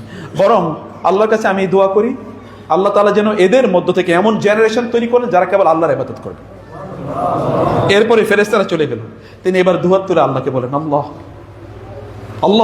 আল্লাহুম্মা ইন্নী আশকু ইলাইকা বাসি, আল্লাহুম্মা ইন্নী আশকু ইলাইকা দুআফা কুওয়াতি ওয়া কিল্লাতা হিলাতি ওয়া হাওয়ানি আলান নাস। হে আল্লাহ, আপনি তো জানেন আমার দুর্বলতা, মানুষ আমাকে দুর্বল মনে করছে এবং আমার এরকম শক্তি নাই, আমার কৌশল নাই, এই কারণে এরা আমার উপর অত্যাচার করেছে, জুলুম করেছে, আপনি জানেন আল্লাহ। হে আল্লাহ, আনতা রব্বুল আরহামুর রাহিমিন, আনতা রব্বুল মুস্তাদআফিন, আনতা রব্বি, আপনি হচ্ছেন শ্রেষ্ঠতম রহমত দানকারী, আপনি হচ্ছেন দুর্বলদের রব, আপনি আমার রব। ইলা মান তাকিলুনি, আপনি কার কাছে আমাকে ছেড়ে দিচ্ছেন? ইলা বাঈদিন ইয়াতাজাহতামুনি, এমন কোন দূরবর্তী ব্যক্তির কাছে যিনি আমার উপর জুলুম অত্যাচার করবে। আও ইলা আদুউইন মাল্লাকতাহু আমরি, নাকি এমন কোন শত্রুর কাছে যে শত্রুর কাছে আমার ভাগ্য আপনি ছেড়ে দিয়েছেন। ইল্লাম ইয়াকুন বিকা আলাইয়া গাদাবুন ফালা উবালি, আল্লাহ আমাকে লোকেরা অত্যাচার করুক, কিন্তু আপনি যদি আমার উপর অসন্তুষ্ট না থাকেন, আমি অত্যাচারকে কেয়ার করি না, আমি অত্যাচারকে কেয়ার করি না। কে আমার বিরোধিতা করলো, কে আমার উপর জুলুম করলো, আমি কেয়ার করি না। যদি আপনি আমার প্রতি সন্তুষ্ট থাকেন, তাহলে আমার জীবন দিয়ে হলো আপনার দ্বীনকে আমি জমিন প্রতিষ্ঠা করে ছাড়বই। কথা কি দেখেন, জুলুমের নিচে পড়ে একটা লোক এরকম কথা বলে, এটা কেমনে, কিভাবে সম্ভব? এটা কিভাবে সম্ভব? জুলুম, তাকে হত্যা করার জন্য সকল পরিকল্পনা করেছে। তো তিনি বলছেন যদি আপনি আমার প্রতি অসন্তুষ্ট না থাকেন, তাহলে আমি কোনো কেয়ার করি না। ফালা উবালি, আমি কাউকে, I don't care anyone, I don't care anything. যত কষ্ট দুঃখই হোক না কেন, আমি সব আপনার দিনের জন্য আপনার জন্য করবো। প্রিয় ভাইরা, আল্লাহকে কেউ যদি ভালোবাসতে পারে, তাহলে সে অন্তর থেকে মজাটা পায়। এই মজা পাওয়ার কারণে সে তখন আর দিনকে কোনোভাবে পরিত্যাগ করে না। হৃদয় থাকে আল্লাহর স্থান বানাইতে হবে, যেন আল্লাহ সুবহানাহু ওয়া তাআলার আসন আছে, আল্লাহর ভালোবাসা আপনার হৃদয়টা জুড়ে আছে। কারণ আল্লাহ সুবহানাহু ওয়া তাআলা আপনার হৃদয়ের দিকে, অন্তরের দিকে তাকান। আল্লাহ তাআলা আপনার অন্তরের দিকে তাকান, আল্লাহ সুবহানাহু ওয়া তাআলা আপনার আমল কত বেশি, এর দিকে আল্লাহ তাকান না। হৃদয়কে যদি আপনি পরিচ্ছন্ন করতে পারেন, তাইলে ওই যে একাকী যখন থাকবেন, তখন আল্লাহকে স্মরণ করে আপনার চোখ থেকে পানি পড়বে, আদারওয়াইজ পানি পড়বে না, আদারওয়াইজ পানি পড়বে না। অতএব এটা আপনাদের করতে হবে। এবং 3 নম্বর যে বিষয়টি, তা হলো মানে আল্লাহর সাথে একাকী কিছু সময় কাটান। ফেসবুকে যে পোলা পায়েন, ফেসবুকের সাথে সময় কাটান। এই যে বুড়ারা টেলিভিশন দেখে দেখে সময় কাটান, কেবল সারা জীবন ধইরা ব্যবসার হিসাব করলেন, দোকানের হিসাব করলেন, জমির হিসাব করলেন, কিন্তু আল্লাহর হিসাব কখন করবেন? আল্লাহর সাথে আপনার সময়ের হিসাব কখন করবেন? টাইম কিন্তু চলে যাচ্ছে। দেখেন না, যারা মরে গেছে তাদের খবর কই?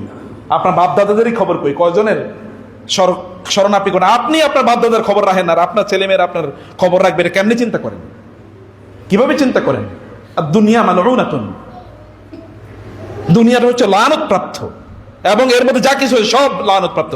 ইল্লা যিকরুল্লাহি ওয়া মান ওয়ালাহু আও আলিমান আও মুতাআল্লিমান, এর মধ্যে কেবল তারাই বেঁচে যাবে আল্লাহর জিকির যারা করে এবং আল্লাহর জিকিরকারীদের সাথে যারা সম্পর্ক রাখে, যারা দ্বীনি জ্ঞান অর্জন করে, দ্বীনি জ্ঞান বিতরণ করে, তারা ছাড়া সব ধ্বংসপ্রাপ্ত। তারা ছাড়া সব আল্লাহর সাথে কানেক্টেড থাকলে আল্লাহ সুবহানাহু ওয়া তাআলা আপনাকে বাঁচিয়ে দেবেন, আল্লাহ আপনাকে রক্ষা করবেনই। অতএব এবং 3 নম্বর হচ্ছে তওবা করেন। অনেক গুনাহ করেছেন, তাতে কি আসে যায়? আপনার গুনার চেয়ে আপনার রবের ক্ষমা কি ছোট না বড়? অনেক বড়, অনেক বড়। কত বড় গুনাহ করবেন আপনি? ইয়া ইবাদি আল্লাযীনা আসরাফু আলা আনফুসিহিম লা তাকনাতু মির রাহমাতিল্লাহ ইন্নাল্লাহা ইয়াগফিরুয যুনুবা জামিআ। এই লোকেরা কত বড় গুনাহ করছে, তোমার গুনাহ কত বড় বলো। এই গোটা দুনিয়া যদি তুমি গুনাহ দিয়ে ভর্তি করে ফেলো, তাহলে আমি তার চেয়ে বড় ক্ষমা দিয়ে তোমাকে ক্ষমা করে দেব। আল্লাহকে বলেন, আল্লাহ ক্ষমা করে দাও, বলেন, ভেতর থেকে বলেন, আল্লাহ ক্ষমা করে দাও। তাহলে দেখবেন আপনি আপনার এর মাধ্যমে আপনার অন্তর নরম হবে, দিল নরম হবে। এটা দিল নরম করার অন্যতম প্রধান একটা উপকরণ প্রিয় ভাইরা, আল কলবু ইয়াসলাবু মিন কাসরাতি যুনুব। মানুষের অন্তর কঠিন হয়ে যায় গুনাহ করার কারণে। গুনাহ করার কারণে মানুষের অন্তর কঠিন হয়ে যায়। গুনাহ করতে করতে করতে রাসূল সাল্লাল্লাহু আলাইহি ওয়াসাল্লাম বলেছেন, ইযা আযনাবাল আবদু যামবান নুকিতাত ফি কলবিহি নুকতাতুন সাউদা। লোকেরা যখন গুনাহ করে তখন তার অন্তরে কি কালো দাগ পড়ে যায়, কালো দাগ পড়তে পড়তে এমন একটা অবস্থা হয়ে যায় যে তার অন্তরে আর কোনো দিনই কথা আর দিনই কাজের কোনো প্রভাবই তার অন্তরে পড়ে না। যখন নামাজে দাঁড়ায় তখন তার মন পড়ে না, যখন জুমা বারে তখন সে দেরিতে মসজিদে আসে, কোনোদিন খারাপ লাগে না এই লোকে। এমন একটা মুসলমান, এই সকল মুসলমান জুমা বারে, ভালো করে শুনেন, এরপরে কোন দিন জুমা যদি আপনাদের এখানে আসি তাহলে দেখবো যে আপনাদের ইমানের পারদ কোন লেভেলে আছে। যখন জুমার দিন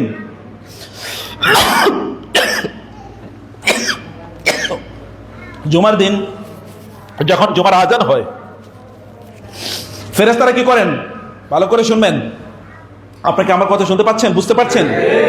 জুমার যখন আজান হয়, আজান হওয়ার পর অন্য সকল কাজ করা নিষিদ্ধ, হারাম সব কাজ করা। ওয়াজারুল বাই, ব্যবসা বাণিজ্য, এঙ্গেজমেন্ট, বিজনেস অ্যাক্টিভিটিস যত যা আছে সব বন্ধ। দৌড়াইতে হবে কোথায়? ফাসাউ, দৌড়াও, সাই, দৌড়ানো, ইলা যিকরিল্লাহ, খুতবা শোনার জন্য। ওয়াজারুল বাই, ব্যবসা বাণিজ্য বন্ধ করো। যালিকুম খায়রুল লাকুম, এটা তোমাদের জন্য উত্তম। ইন কুনতুম তাআলামুন, যদি জ্ঞান থাকে, বুদ্ধি থাকে, তাহলে এটা তোমাদের জন্য উত্তম। অতএব এখানে চলে আসতে হবে। যখন খুতবা, খতিব সাহেব যখন খুতবা চলছে, খতিব যখন খুতবা দেয়া শুরু করে দেয়, এর আগে ফেরেশতারা এসে মসজিদের দরজায় বসে। এর আগে ফেরেশতারা কি করে? মসজিদের দরজায় বসে। যখন খতিব সাহেব খুতবা শুরু করে, তখন খতিবের খুতবা শোনার জন্য ওই যে ফেরেশতারা, তারা তাদের আমলনামাটা বন্ধ করে ফেলে। এই যে কারা মসজিদে আসে, এটা কিন্তু খতিব, এটা কিন্তু কে লেখে? ফেরেশতারা কিন্তু লিখতে থাকে। আপনার কথা বুঝতে পারছেন? যখন আপনি মসজিদে আসেন জুমাবারে, তখন ফেরেশতারা আপনাদের নাম লিখতে থাকে। কিন্তু যদি খতিব খুতবা শুরু করে দেন, তখনই ফেরেশতারা নাম লেখা, ওই যে তারা কি ওই ইয়েটা বন্ধ করে দেয়। ওই আপনার এই যে মানে মাসওয়াই, মানে মুসহাফ, অর্থাৎ যেখানে তারা লেখে, এটা বন্ধ করে দেয়। ডায়েরি লেখা বন্ধ করে দেয়, এবং রেকর্ড বুক বন্ধ করে দেয়, হাজিরা খাতা বন্ধ করে দেয়। এরপরে কে আসছে? এর হাজিরা খাতা তার নাম উঠতেছে? কথা বুঝতেছেন? হাজিরা খাতা নাম উঠতেছে। আপনি নামাজ পড়তে পারেন, অথবা আপনার ফরজ যে দায়িত্ব পালন হয়ে গেল, কিন্তু আপনার ফরজ, আপনার খাতা কিন্তু নাম নাই। কিয়ামতের দিন যদি বলা হয় তুমি আসছো কিনা, আপনি বলেন গেছি, চ্যালেঞ্জ করবেন, কিভাবে গেছো? তোমাদের যা হাজিরা খাতা নাম নাই। তো যারা চাকরি বাকরি করেন তারা জানেন, হাজিরা খাতা নাম না থাকলে তো ইয়ে বন্ধ, স্যালারি বন্ধ, বেতন বন্ধ। হাজিরা খাতা নাম নাই কেন? কি করছো তুমি? প্রমাণ করতে হবে যে তুমি এসছো। কোত্থেকে প্রমাণ করবেন? কে আপনার পক্ষে সাক্ষী দেবে সেদিন? কে সাক্ষী দেবে আপনাকে? ইয়াউমা তাশহাদু আলাইহিম আলসিনাতুহুম ওয়া আইদিহিম বিমা কানু ইয়াকসিবুন। সেদিন আল ইয়াউমা নাখতিমু আলা আফওয়াহিহিম ওয়া তুকাল্লিমুনা আইদিহিম ওয়া তাশহাদু আরজুলুহুম বিমা কানু ইয়াকসিবুন। সেদিন আপনার মুখ বন্ধ হয়ে যাবে, কথা বলবে না, কিন্তু হাত এবং পা বলবে দেরি করে আসছে। এই কারণে আমলনামায় নাম লেখা হয় না। তখন বলে দেরি করে আসছিল কেন, কি করছো? বলছে আমি তো অন্য কাজে ছিলাম। আমি কি বলি নাই যে অন্য কাজ করা নিষিদ্ধ? আজান দিলে কেন আইলা অন্য কাজে? তুমি তো আমাকে ডিনাই করছো, আমাকে অস্বীকার করছো, প্রত্যাখ্যান করেছো, আমার কথা শোনো নাই, তোমার নামাজ বন্ধ। যাও, তোমার নামাজ আমি অ্যাকসেপ্ট করলাম না, আমি এটাকে ফেলে দিলাম, আমি এটাকে ছুঁড়ে ফেলে দিলাম। যাও, কি করবেন? সেদিন করবেন কি? আল্লাহর সাথে ডিবেট করবেন? না, গ্রহণ করতে হবে। তখন মাস্তান নিয়ে যাবেন, এলাকার অনেক বড় রাজনীতিবিদ তারা নিয়ে যাবেন, যে ঠিক আছে আমার পক্ষে একটু সাফাই গাও। অথবা কোন মানে পিস সাহেবের ধরছেন, অথবা কোন খাজা বাবারে ধরছেন, কোন বড় মুফতিরে ধরছেন, কোন বড় মাওলানারে, কোন বড় শেখেরে ধরছিলেন, তখন শেখেরা আপনাকে নিয়ে বাঁচাবে? Never never. আপনার বাবা মাই তো আপনার খবর নেবে না। ইয়াউমা ইয়াফিরুল মারউ মিন আখি ওয়া উম্মিহি ওয়া আবিহি ওয়া সাহিবাতি ওয়া বানি। প্রিয় ভাইরা, অতএব মসজিদে আগে আসতে হবে। এবং এখানে আপনাদের এই যে কথা বলছিলাম, যে আপনাকে দ্রুত আল্লাহর ইবাদতে ছুটে আসা, এটাও কিন্তু আপনার অন্তরকে পরিষ্কার করে, পরিশুদ্ধ করে, অন্তরকে আপনার আল্লাহ সুবহানাহু প্রতি একেবারে কোমল করে দেয়। জিয়ারাতুল কুবুর, কবরকে কি করা? কবর জিয়ারত করা। কবর জিয়ারত করা এখন আমাদের একেবারে উঠেই গেছে। আমাদের অধিকাংশ লোক কবর জিয়ারত করতে যায় রাজনীতিতে, যখন দাঁড়াইবো, ইলেকশনে দাঁড়াইবো, তবে শাহজালালের কবর জিয়ারত করতে যায়। পুরা কাজটাই হারাম, একটা শিরকি কাজ, তারপরে এনে গেছে। শিরক কিভাবে রন্ধ্রে রন্ধ্রে ঢুকিয়ে দিয়েছে দেখছেন? খাজা বাবার কবর জিয়ারত করতে যাবে, বাপ মার খবর নাই। কবর জিয়ারতের জন্য সফর করা জায়েজ নাই, বুঝতে পেরেছেন? কবর জিয়ারতের জন্য সফর করা কি নাই? জায়েজ না। আপনি কবর জিয়ারত করবেন এখানে, আপনার আশপাশে যে কবর আছে সেটা জিয়ারত করবেন, কিন্তু ওই আপনার বাবা মার জন্য কবর জিয়ারত করতে যাবেন, গ্রামে গেছে কি 200 কিলোমিটার অতিক্রম করে গ্রামে গেছে বাপের কবর জিয়ারত করার জন্য। এর আগে কোনোদিন খবর হয় না, সিনেমা দেখে দিন কাটাইছে, নাটক দেখে দিন কাটাইছে, হারাম ব্যবসা করে দিন কাটাইছে, মানুষের গালিগালাজ করে দিন কাটিয়েছে। এখন গেছে মুসল্লির শাস্তে, দিনদার শাস্তে 200 কিলোমিটার 300 কিলোমিটার অতিক্রম করে বাপ মায়ের কবর জিয়ারত করতে গেছে। কবর জিয়ারত তুমি ডেইলি করবা, প্রতিদিন বাবা মার জন্য দোয়া করবো রব্বির হামহুমা। এটা কি কবর জিয়ারতের সাথে সম্পৃক্ত? কবর জিয়ারত করলে কি ওই কবরবাসীর কোনো লাভ আছে? কবর জিয়ারত করবে ব্যক্তি তার নিজের জন্য। কবর জিয়ারত করলে আপনার ঈমান বাড়বে, আখিরাতের কথা মনে পড়বে, অন্তরটা নরম হবে। এই কারণে কবর জিয়ারত করবেন আপনার জন্য, কবরবাসীর জন্য দোয়া করার জন্য কবরের কাছে যাওয়ার প্রয়োজন নাই। বুঝতে পারছেন কথা? ভালো করে শুনে নিয়েন, এগুলো নতুন কথা না, এটাই কথা। আপনি তো কোনোদিন দিন শিখেনি নাই, আপনার কাছে তো নতুন মনে হবে। আপনি দিনের কি জানেন? যদি বলে আলহামদুলিল্লাহ সূরার অনুবাদ বলেন, তো এখানকার কয়টা লোক বলতে পারবেন বলেন? তাহলে আপনি দিন জানেন কি? কিছুই তো জানেন না, কেবল দুনিয়া নিয়ে সারা জীবন ব্যস্ত ছিলেন। দিনের পড়াশোনা কবে করেছেন? কয়টা আলোচনা ঠিক মতো শুনেছেন? মসজিদে তো আসেন আর জীবন একেবারে যখন খুতবা শেষ তখন। এরপরে তো তাহলে আপনি তো দিনই আলোচনা শুনেনও না, দিন বুঝেনও না। দিনের কয়টা বই পড়েছেন? কোরআনের কয়টা সূরার আপনি অনুবাদ পড়েছেন? কয়টা সূরা তাফসীর পড়েছেন? কিছুই না। তাহলে এটা হচ্ছে আমাদের দিনের অবস্থা, প্রিয় ভাইরা বোনেরা। এবং এই জিকিরের মজলিস যেখানে দিনই আলোচনা, এই আলোচনা এখানে বুঝবেন। আমি আজকে আসতে একজন আলোচকের, বাংলাদেশে খুব প্রমিনেন্ট এই সময়ের, মানে অন্য ঘরানার আলোচক, মানে দিনই আলোচক, কোনো ইসলামিক ব্যক্তিত্ব না, কিন্তু তিনি বলেছেন একজন আলেমের কথা যে আমি অমকের ওই আলোচনাটা শোনার পরে আমার জীবনে যে পরিবর্তন হয়েছে, এই পরিবর্তনটা আমি বুঝাতে পারবো না। আমার একেবারে মানে আগে ছিলাম সেকুলার আলট্রা, এখন হচ্ছে আমি কি একজন প্রকৃত মুমিন হিসেবে কাজ করার জন্য চেষ্টা করছি।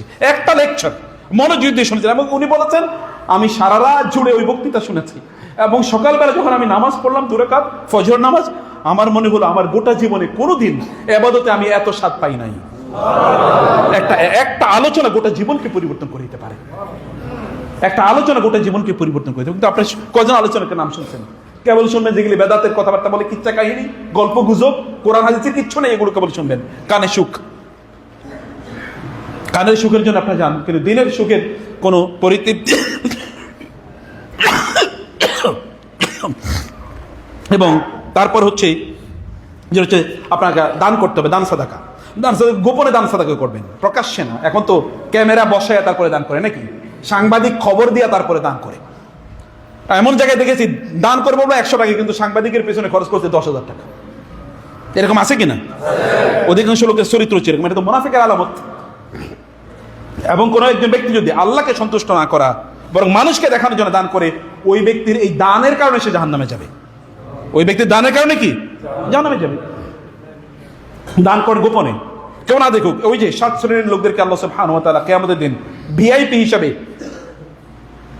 আর মানে কিয়ামতের ময়দানে আল্লাহর ছায়া প্রদান করবেন। তোমাদের একজন ব্যক্তি কি ওয়ারাজুলুন তাসাদদাকা বিসাদাকাতিন ফাআখফাহা হাত্তা লা তা'লামু শিমালুহু মা তুনফিকু বিহি ইয়ামিনুহু। এমন একজন ব্যক্তি যিনি সাদাকা দান করেন এমন ভাবে যে তার বাম হাত জানার ডান হাত কি দান করেছে, এমন ভাবে গোপন ভাবে সে দান করে।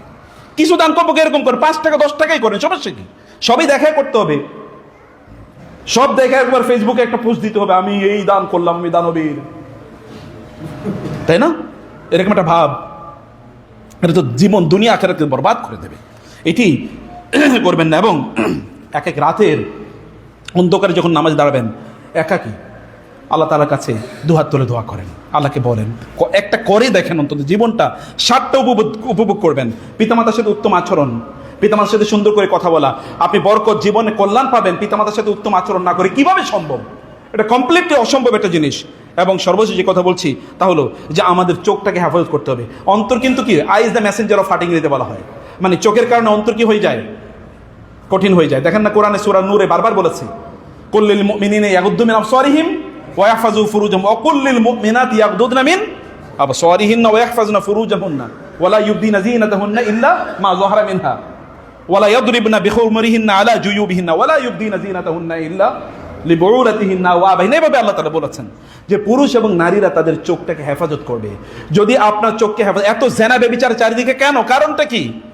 এই যে এখনকার ছেলে মেয়েরা, আপনারা এলাকায় মুরব্বী থাকতে এখানকার পোলাপাইন কিভাবে একটা ছেলে একটা মেয়ে বিয়ে করে না এখন একজন আরেকজন কি, কিন্তু তারা এখানে রাস্তায় হাত ধরে ধরে হাঁটে, কিভাবে সম্ভব? এখন থেকে 50 বছর আগে তো কেউ চিন্তা করতে পারেনি, এখন থেকে 40 বছর আগেও কেউ চিন্তা করতে পারে, 30 বছর আগেও কেউ চিন্তা করতে পারেনি। আমি যখন পড়াশোনা করেছি, অনেক বেশি আগের কথা না, আমি ধরেন ইউনিভার্সিটি থেকে পাশ করছি এখন থেকে 25 বছর আগে, 24 বছর আগে। তো সেই সময় দেখেছি, আমি ইউনিভার্সিটি দেখি নাই, আমার সাথে যারা পড়েছে একটা মেয়ের চেহারা আল্লাহর কসম আমি মনে রাখি না, এবং একজনকে দেখছি এরকম কোনো রেকর্ড নেই। এবং এটা আমার জন্য না, আমার ফ্রেন্ডদের মধ্যে অধিকাংশই ক্লাসমেট যারা ছিল ইউনিভার্সিটিতে, ওই মেয়েদেরকে কেউ কোনোদিন দেখেও না, মানে তাদেরকে তাকাই না, ওরা আলাদা কোথায় বসে কি কোনোদিন খেয়ালও রাখি না, আমরা খবর রাখি না। আর এখন তো না চিনলে কবিরা গুনাহ হয়ে যায়, ওরে আমি চিনলাম না, আমার এখন আত্মহত্যা করা উচিত। আছে কিনা এরকম? এই যে ইয়াং ছেলেরা আছে, এলাকার কোনো মেয়ে যদি এই ছেলেটার ব্যাপারে এই ছেলেটা ভালো, তাহলে আমি কি বললাম, এলাকার সব মেয়ে বলবো সে খারাপ একটাও নেই, কারণ সবার সাথে তারা অলরেডি ফেসবুকে এবং মেসেঞ্জারে কথাবার্তা আদান প্রদান হয়ে গেছে। এইরকম একটা পরিস্থিতি আমরা যাচ্ছি, সেটা আইয়ামে জাহিলিয়াতের হচ্ছে ভয়াবহ অবস্থা। কিভাবে আমাদের অন্তর নরম হবে? এবং লাস্ট যেটা বলছি তা হলো যে আল্লাহ সুবহানাহু ওয়া তাআলা নেয়ামতের শুকর আদায় করা। প্রিয় ভাইরা, এবার দ্বিতীয় পয়েন্টটা আমি 5 মিনিট কেবল আপনাদের আলোচনা করতে চাই, অত্যন্ত গুরুত্বপূর্ণ এই পয়েন্টটাতেই মূলত আমি আপনাদের কাছে আসতে চাচ্ছিলাম। তা হলো আমরা আল্লাহ রাসূল সাল্লাল্লাহু আলাইহি ওয়াসাল্লাম এতক্ষণ পর্যন্ত যা বললাম, এই সব কিছুই রাসূলুল্লাহ সাল্লাল্লাহু আলাইহি ওয়াসাল্লামের সুন্নাহ, রাসূল সাল্লামের পদ্ধতি, তার জীবন পদ্ধতিটা অনুসরণ করা, তাকে রাসূলুল্লাহ সাল্লাল্লাহু আলাইহি ওয়াসাল্লামের সাহাবীদের ব্যাপারে আল্লাহ তাআলা কোরআনে বলেছেন, ক্বালু সামি'না ওয়া আতা'না, আমরা শুনলাম এবং আমরা কি মানলাম, আমরা শুনলাম এবং আমরা মানলাম। এটা সাহাবায়ে কেরামের বৈশিষ্ট্য ছিল। রাসূলুল্লাহ সাল্লাল্লাহু আলাইহি ওয়াসাল্লামের কাছে এক যুবক আসলো, ভালো করে শুনুন, সহিহ বুখারী হাদিস। এক যুবক আসলো, যুবকের হাতে একটা আংটি ছিল, স্বর্ণের আংটি। এখন বিয়ে করলে স্বর্ণের, ছেলেদেরকে স্বর্ণের আংটি অথবা স্বর্ণের হার উপহার দেয় কিনা? আপনাদের এলাকায় দেয়? আর যারা দেয় কি কবিরা গুনাহ করলো নাকি আপনার জান্নাতি আমল করলো? পুরুষদেরকে কি স্বর্ণ দেওয়া জায়েজ আছে? স্বর্ণ দেওয়া হারাম, শুধু জায়েজ নাই এরকম না, হারাম। পুরুষরা যদি স্বর্ণ পড়ে, রাসূল বলেছেন এই দুটাকে আল্লাহ তাআলা পুরুষদের উপর হারাম করে দিয়েছেন, স্বর্ণ এবং রেশম, এবং নারীদের উপর এটাকে কি জায়েজ করে দিয়েছেন। কোন পুরুষ যদি দুনিয়াতে স্বর্ণ পড়ে, আল্লাহ তাআলা তাকে আখিরাতে স্বর্ণ পড়তে দেবেন। আখিরাতে স্বর্ণ কোথায় পড়বে? পুরুষরা জান্নাতে। তার মানে পুরুষ জান্নাতে যেতে পারবে না। রাসূল সাল্লাল্লাহু আলাইহি ওয়াসাল্লামের থ্রেট, কিন্তু এখন পুরুষরা পড়ে কিনা বলেন? বিয়ে করছে, একটা স্বর্ণের আংটি হাতে না থাকলে কেমন দেখায়? একটা স্বর্ণের মানে কি বলে চেইন যদি গলায় না দেয় তাহলে কেমন দেখায়? বিয়ে করছে, দেখাইতে হবে না? আর আমরাও তো একেবারে একটা স্বর্ণের আংটি একটা গিফট করি ছেলেরে। আপনি যা করছেন এটা হারাম করছেন, ওকে হারাম কাজে আপনি উদ্বুদ্ধ করলেন। রাসূলের কাছে একজন ইয়াং ম্যান আসলো, তার হাতে একটা স্বর্ণের আংটি। রাসূল সাল্লাল্লাহু আলাইহি ওয়াসাল্লাম সরাসরি বললেন না, কেবল এতটুকু বললেন, ইয়া আমিদু আহাদুকুম ইলা জামরাতিন মিনান নার, তোমাদের মধ্যে কেউ একটা জাহান্নামের অঙ্গ হাতে পড়ে এসেছে, এতটুকুই বললেন। ওই সাহাবী তিনি ছিলেন পেছনে, সাথে সাথে আঙ্গুল থেকে এই আংটিটা বের করে তারপরে ছুঁড়ে ফেলে দিয়েছেন। আলোচনা শেষ, রাসূলের তার এখানকার মাওয়াইজা মানে ওয়াজ শেষ, সাহাবায়ে কেরাম সব চলে যাচ্ছেন, রাসূল চলে গেছেন। একজন বলল, এই যে তোমার আংটি নেবে না? বলে কেন? বলে রাসূল সাল্লাল্লাহু আলাইহি ওয়াসাল্লাম বলছেন তুমি পুরুষরা আংটি পরবে না, তুমি এটা নিয়ে নাও, এখন তো রাসূল নাই, নিয়ে নাও, নিয়ে তারপর তোমার ওয়াইফের গিফট করলা, বাজারে বেচা দিলা, সাদাকা করে দিলা, কত কিছু করতে পারো। তিনি বলে, আল্লাহর কসম, আল্লাহ রাসূলের সামনে যে জিনিস আমি ছুঁড়ে ফেলে দিয়েছি ওইটা আমার মৃত্যু হলো আমি কোনোদিন ধরবো না। ইমানের লেভেল দেখছি। আর আমরা তো এখন টাকা পয়সা কিছু পড়িয়া থাকলে বলে, আচ্ছা নেই, নিয়ে এরপরে মসজিদে দিয়ে দেবো, এরপরে মসজিদে দেন না, আমি কয়েকদিন খাই, আচ্ছা পরে দিব না, আচ্ছা পরে দিব না, আচ্ছা পরে দিব না, এরপরে কবর পর্যন্ত আর দিই না। আছে কিনা মুসলমানের এরকম? এক লোকে ওই যে দোয়া করতে করতে বলছে এক মহিলার নাকি টাকা হারিয়ে গেছে, তো টাকা হারিয়ে যাওয়ার পরে দোয়া করছে যে আল্লাহ আমার টাকার যেন কোনো হুজুরেরা পায়, কোনো মুফতি সাহেবকে যেন না পায়। অন্যরা দুষ্টুমি করে বলছি, বলে তো আরেকজন বলছে কি ব্যাপার আপনি এই দোয়া করলেন কেন? বলে অন্য কেউ পাইলে হয়তো বা ধরবে না, বা ধরলেও ভয়ে নেবে না, আর হুজুর তো পাওয়ার পরে এটা একটা মাসালা দেবে যেটা খাওয়া যায়, ঠিক আছে, কোনো একটা সিস্টেম করে খাইয়া ফেলাইব, উনি যেন না পান। না, উনি হয়তো বা খাবেন না, বটে হয়তো বা নিয়ে মসজিদে দেবেন, সাদাকা মানে মসজিদে দেয় না, তিনি মসজিদে মাদ্রাসায় দেবেন অথবা ইয়াতিমদেরকে দেবেন। আমি বলছি যে মানুষের পারসেপশনের লেভেলটা এরকম, আমরা এটাই করি, মুসলমানরা এই কামটাই করে।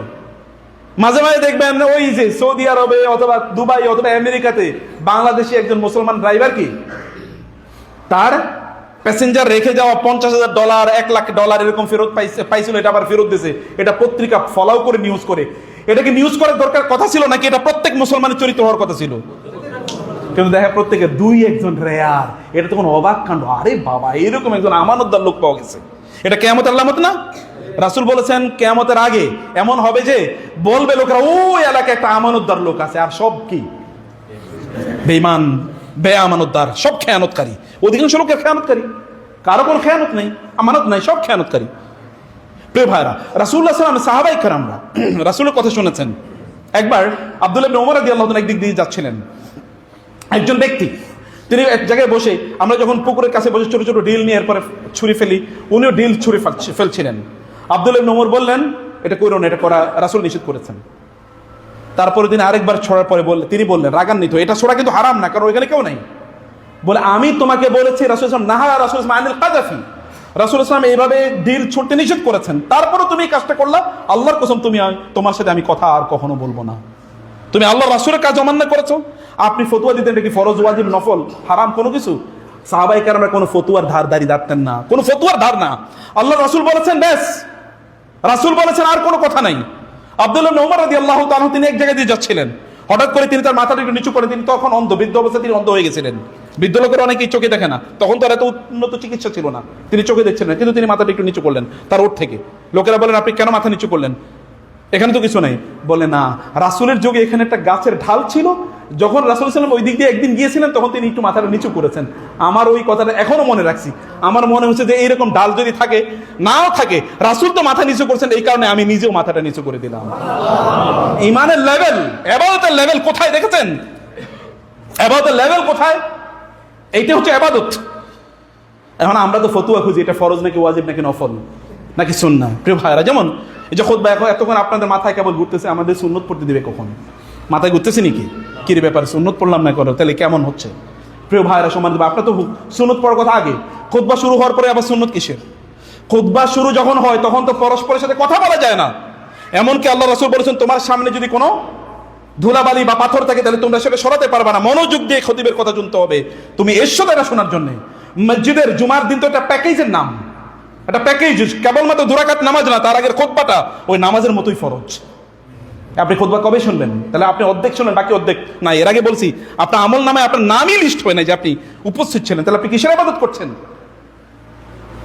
আমাদের এখন একটা বড় ইস্যু দাঁড়িয়েছে যে আমাদের খুতবাটা কি বাংলায় হবে নাকি আরবিতে হবে, এবং এটা দুইটা হবে নাকি তিনটা হবে, এরকম আমাদের ফতোয়া নিয়ে আমরা এখন অনেক ধরনের আমার টেনশন আছে। এই টেনশন ভ্যালিড, আমি এটাকে জাস্টিফাই করছি, ঠিক আছে টেনশনটা ভ্যালিড, কারণ আরবির প্রতি আমাদের মমতা আছে। আরবি তো আমাদের কি আইডেন্টি, আমাদের পরিচয়, আমাদের কোরআনের ভাষা, আমাদের নবীর ভাষা।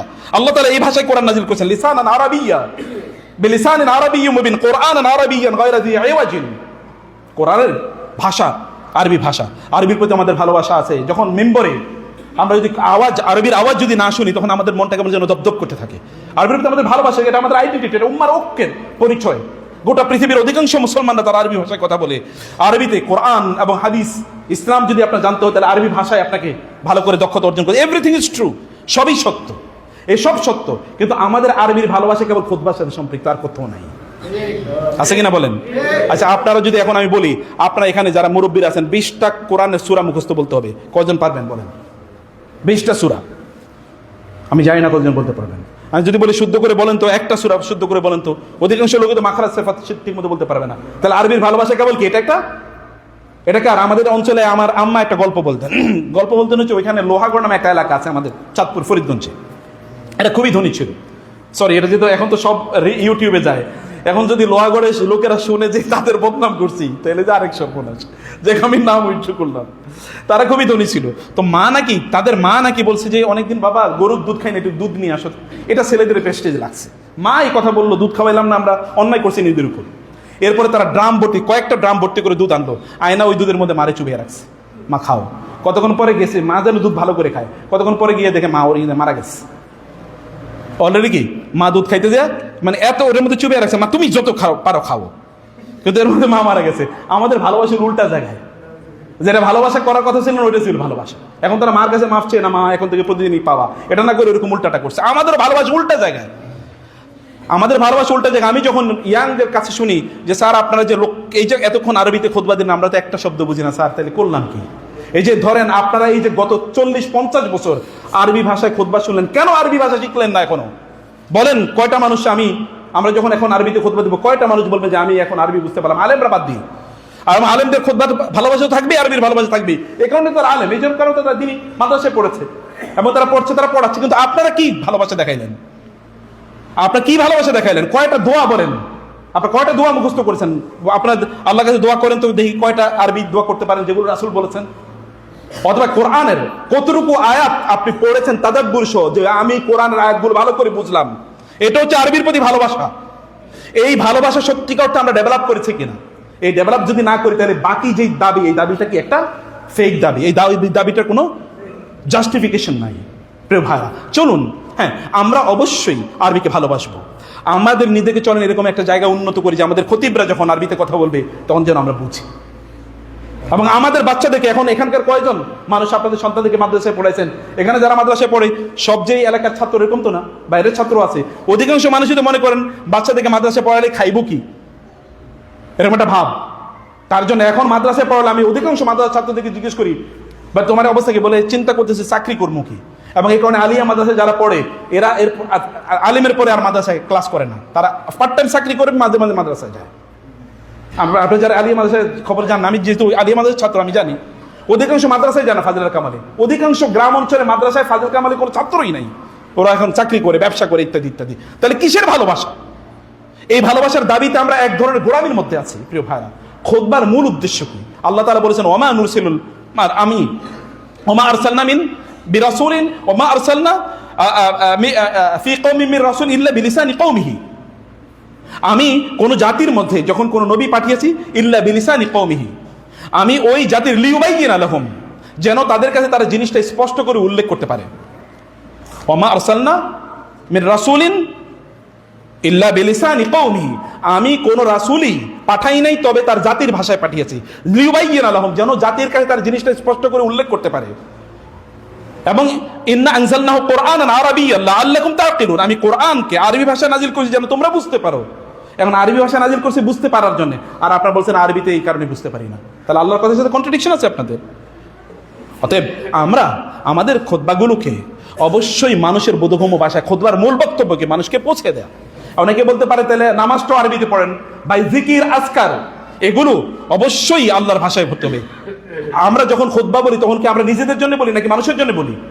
আর যখন নামাজ পড়ি তখন নিজের জন্য না মানুষের জন্য? নিজের জন্য। আমার নামাজ হচ্ছে ইযা কামা আহাদুকুম ইলা সলাতি ফাইন্নাহু ইউনাজি রাব্বাহু, কেউ যদি নামাজে দাঁড়ায় তখন আল্লাহর সাথে কথা বলে, আল্লাহ শোনেন। কিন্তু আমি যখন খুতবা দিই তখন কি আল্লাহর সাথে কথা বলি? খুতবা মানুষের সাথে কথা বলি, মানুষের ভাষায়। রাসূলুল্লাহ সাল্লাল্লাহু আলাইহি ওয়াসাল্লাম যেভাবে বলেছেন, আচ্ছা রাসূল কি এরকম খুতবা দিয়েছেন আজকে আমরা যেরকম খুতবা দিয়েছি? এই কথাগুলি তিনি বলেছেন না, এভাবে তো তিনি বলেন না, তিনি অন্য ভাষায় বলেছেন, তার ভাষায় তিনি বলেছেন। তিনি কিভাবে খুতবা দিয়েছেন, কয়টা খুতবা আমাদের জানা আছে? কিছুই জানা নেই।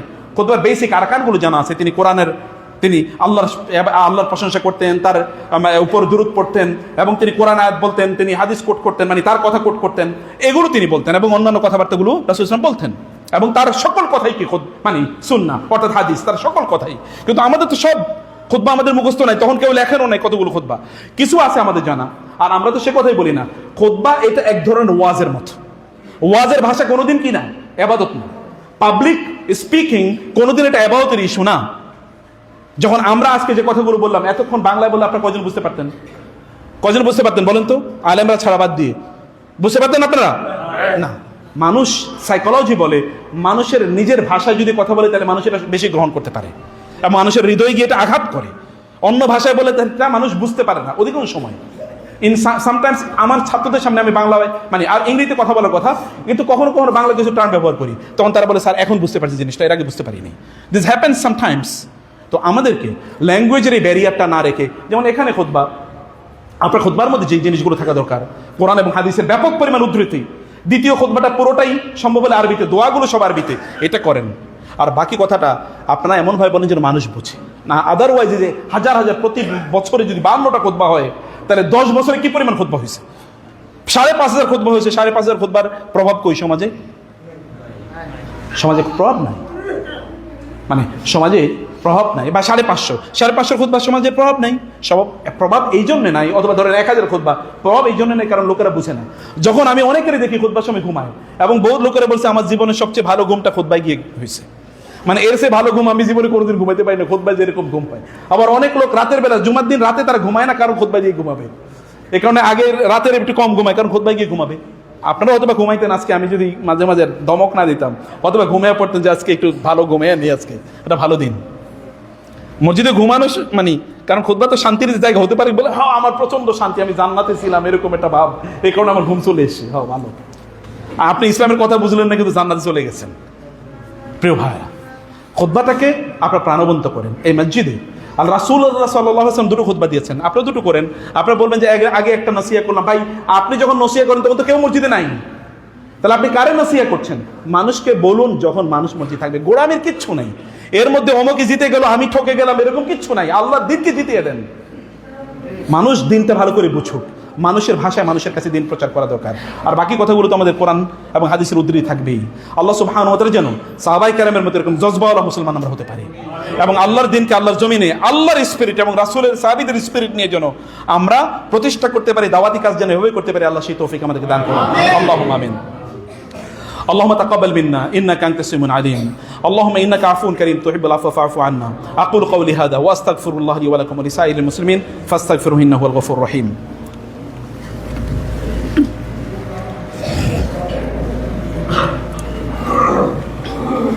إن الحمد لله والصلاة والسلام على رسول الله وعلى آله وأصحابه ومن والاه، أما بعد فأعوذ بالله من الشيطان الرجيم. بسم الله الرحمن الرحيم.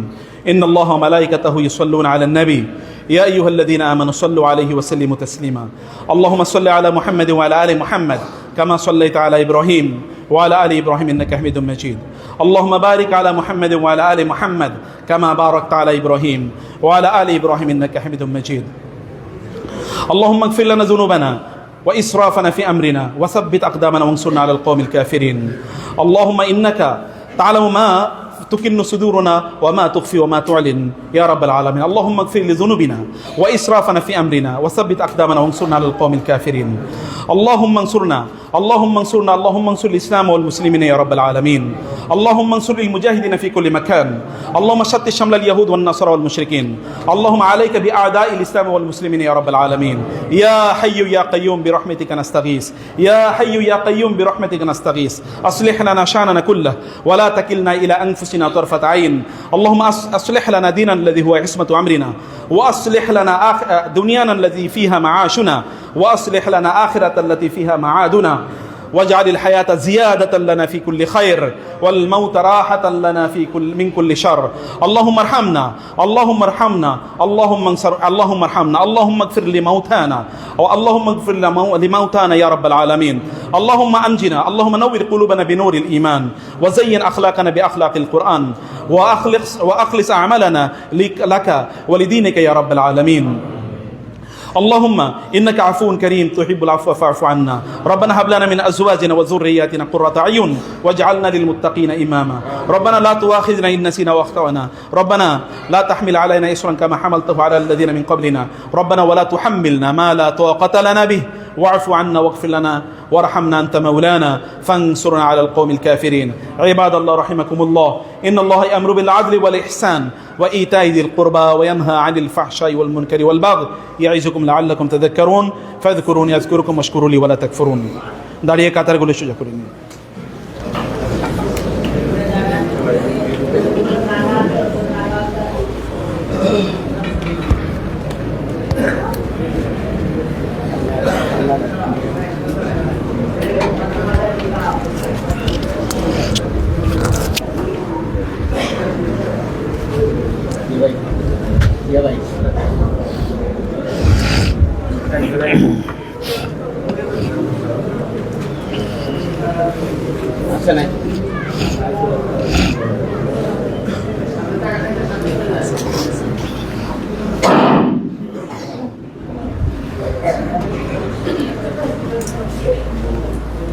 الله أكبر، الله أكبر. أشهد أن لا إله إلا الله، أشهد أن محمدا رسول الله. حي على الصلاة، حي على الفلاح، قد قامت الصلاة، قد قامت الصلاة. الله أكبر، الله أكبر. لا إله إلا الله. لا إله إلا استووا واعتدلوا. কাতারগুলো সোজা করে নিন, পায়ের সাথে পা লাগিয়ে দাঁড়াবেন, মধ্যখানে কোনো ফাঁক রাখবেন না। মধ্যখানে ফাঁক রাখা জায়েজ নাই, কোনো মাযহাবেও নাই, কোনো আলেমও বলেন নাই। মধ্যখানে ফাঁক রাখা মানে সহিহ হাদিসের কথা হচ্ছে মধ্যখানে কে আসে দাঁড়ায়, এবং এই কারণে আমাদের নামাজে মনোযোগ থাকে না। মধ্যখানে ফাঁক রাখার কোনো সুযোগ কোথাও নাই, কারণ কোরআনে আল্লাহ তাআলা বলেছেন কাআন্নাহুম বুনিয়ানুম মারসুস, একেবারে সীসা ডালা প্রাচীরের মতো করে দাঁড়াবে। একটা ইট যেমন আরেকটা ইটের উপর দাঁড়ায়, মধ্যখানে ফাঁক থাকে না, এরকমভাবে দাঁড়াতে হয়। সাহাবায়ে কেরামরা নামাজে দাঁড়ানোর কারণে তাদের এই যে দুই কি বলে সিনার জামাগুলো ছিঁড়ে যেত, এরকম টাইট হয়ে তারা দাঁড়াতেন। এইটা হচ্ছে যুদ্ধের ময়দান এবং নামাজের মধ্যে কোনো ফাঁক নাই মুসলমানদের মাঝে। যুদ্ধের ময়দানে যেমনি হয় তারা সীসা ডালা প্রাচীরের মতো দাঁড়ায়, নামাজের মধ্যে ভেবে দাঁড়ায়। অথবা কোনো ফাঁক রাখা এটা কোনো মাযহাবের ইস্যু না, কোনো আলেমের ফতোয়ারও ইস্যু না, এটা সুন্নাহর ইস্যু। এভাবে দাঁড়াবেন ইনশাআল্লাহ, ভিতর কাতারগুলো পূর্ণ করে নেবেন ইনশাআল্লাহ।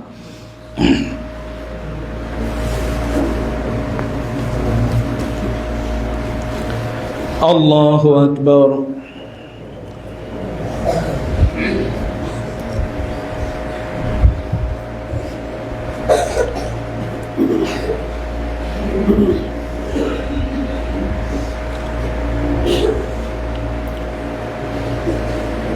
الحمد لله رب العالمين الرحمن الرحيم مالك يوم الدين إياك نعبد وإياك نستعين اهدنا الصراط المستقيم صراط الذين أنعمت عليهم غير المغضوب عليهم ولا الضالين آمين.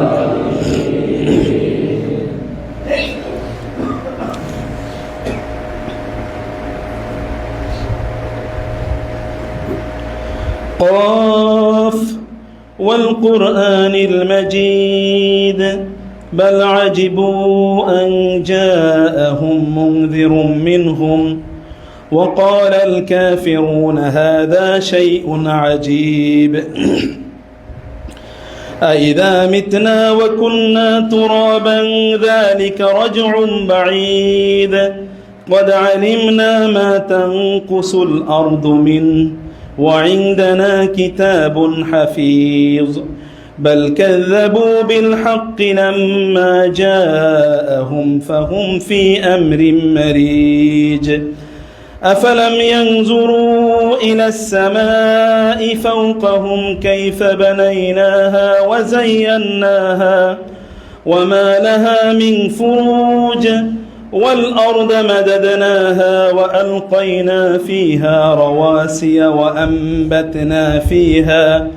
وأنبتنا فيها من كل زوج بهيج تبصرة وذكرى لكل عبد منيب ونزلنا من السماء ماء مباركا فأنبتنا به جنات وحب الحصيد والنخل باسقات لها طلع نضيد رزقا للعباد وأحيينا به بلدة ميتا كذلك الخروج كذبت قبلهم قوم نوح وأصحاب الرس وثمود وعاد وفرعون وإخوان لوط وأصحاب الأيكة وقوم تبع كل كذب الرسل فحق وعيد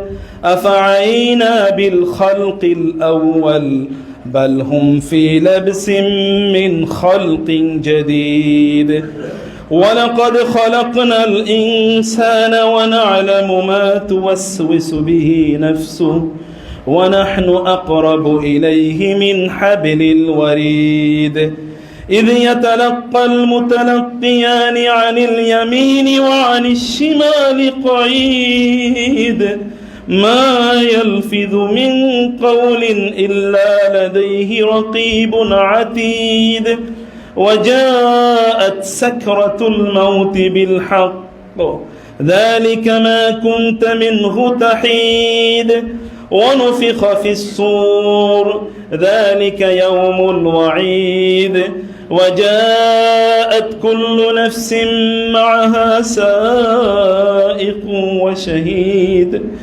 لقد كنت في غفلة من هذا فكشفنا عنك غطاءك فبصرك اليوم حديد وقال قرينه هذا ما لدي عتيد ألقيا في جهنم كل كفار عنيد مناع للخير معتد مريب الذي جعل مع الله إلها آخر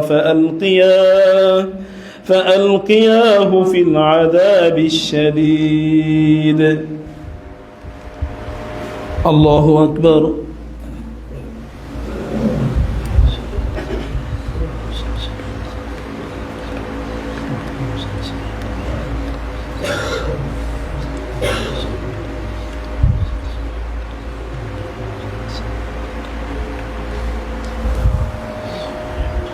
سمع الله لمن حمده.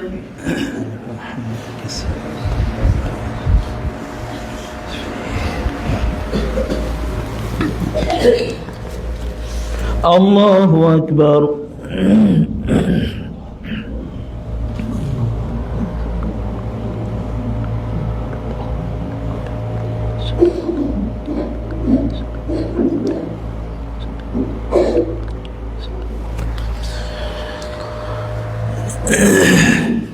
الله أكبر.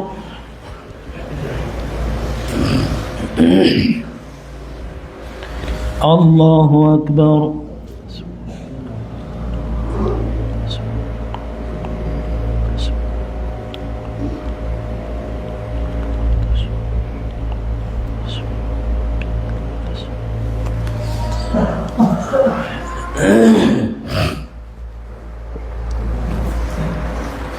الله أكبر.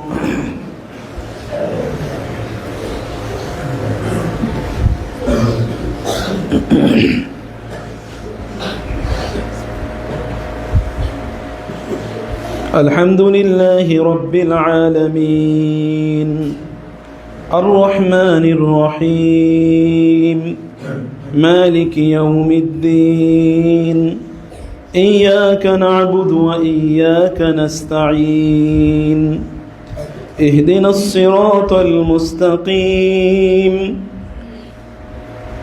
صراط الذين أنعمت عليهم غير المغضوب عليهم ولا الضالين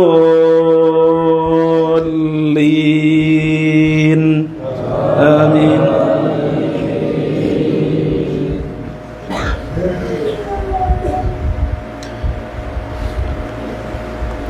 قال قرينه ربنا ما أطغيته ولكن كان في ضلال بعيد قال لا تختصموا لدي وقد قدمت إليكم بالوعيد ما يبدل القول لدي وما أنا بظلام للعبيد يوم نقول لجهنم هل امتلأت وتقول هل من مزيد وأزلفت الجنة للمتقين غير بعيد هذا ما توعدون لكل أواب حفيظ من خشي الرحمن بالغيب وجاء بقلب منيب ادخلوها بسلام ذلك يوم الخلود لهم ما يشاءون فيها ولدينا مزيد وكم أهلكنا قبلهم من قرن هم أشد منهم بأسا فنقبوا في البلاد هل من محيص إن في ذلك لذكرى لمن كان له قلب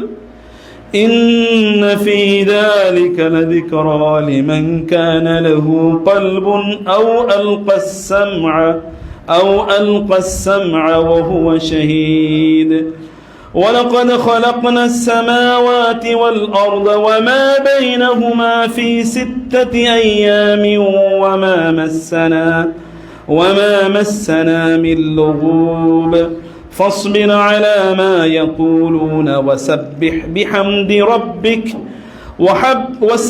بحمد ربك قبل طلوع الشمس وقبل الغروب ومن الليل فسبحه وأدبار السجود واستمع يوم ينادي المناد من مكان قريب يوم يسمعون الصيحة بالحق ذلك يوم الخلود إنا نحن نحيي ونميت وإلينا المصير يوم تشقق الأرض عنهم سراء ذلك حشر علينا يسير نحن أعلم بما يقولون وما أنت عليهم بجبار فذكر بالقرآن من يخاف وعيد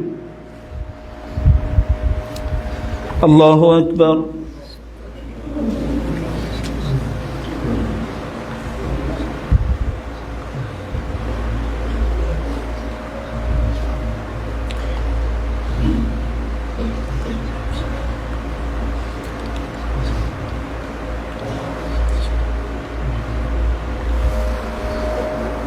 سمع الله لمن حمده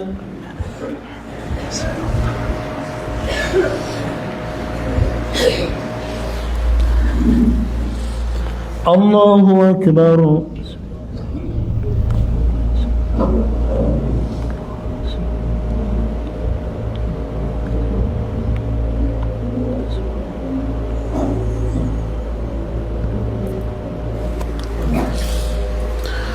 الله أكبر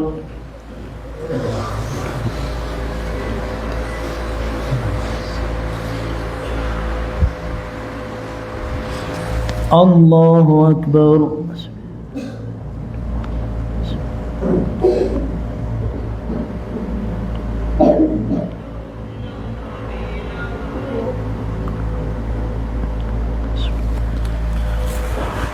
الله أكبر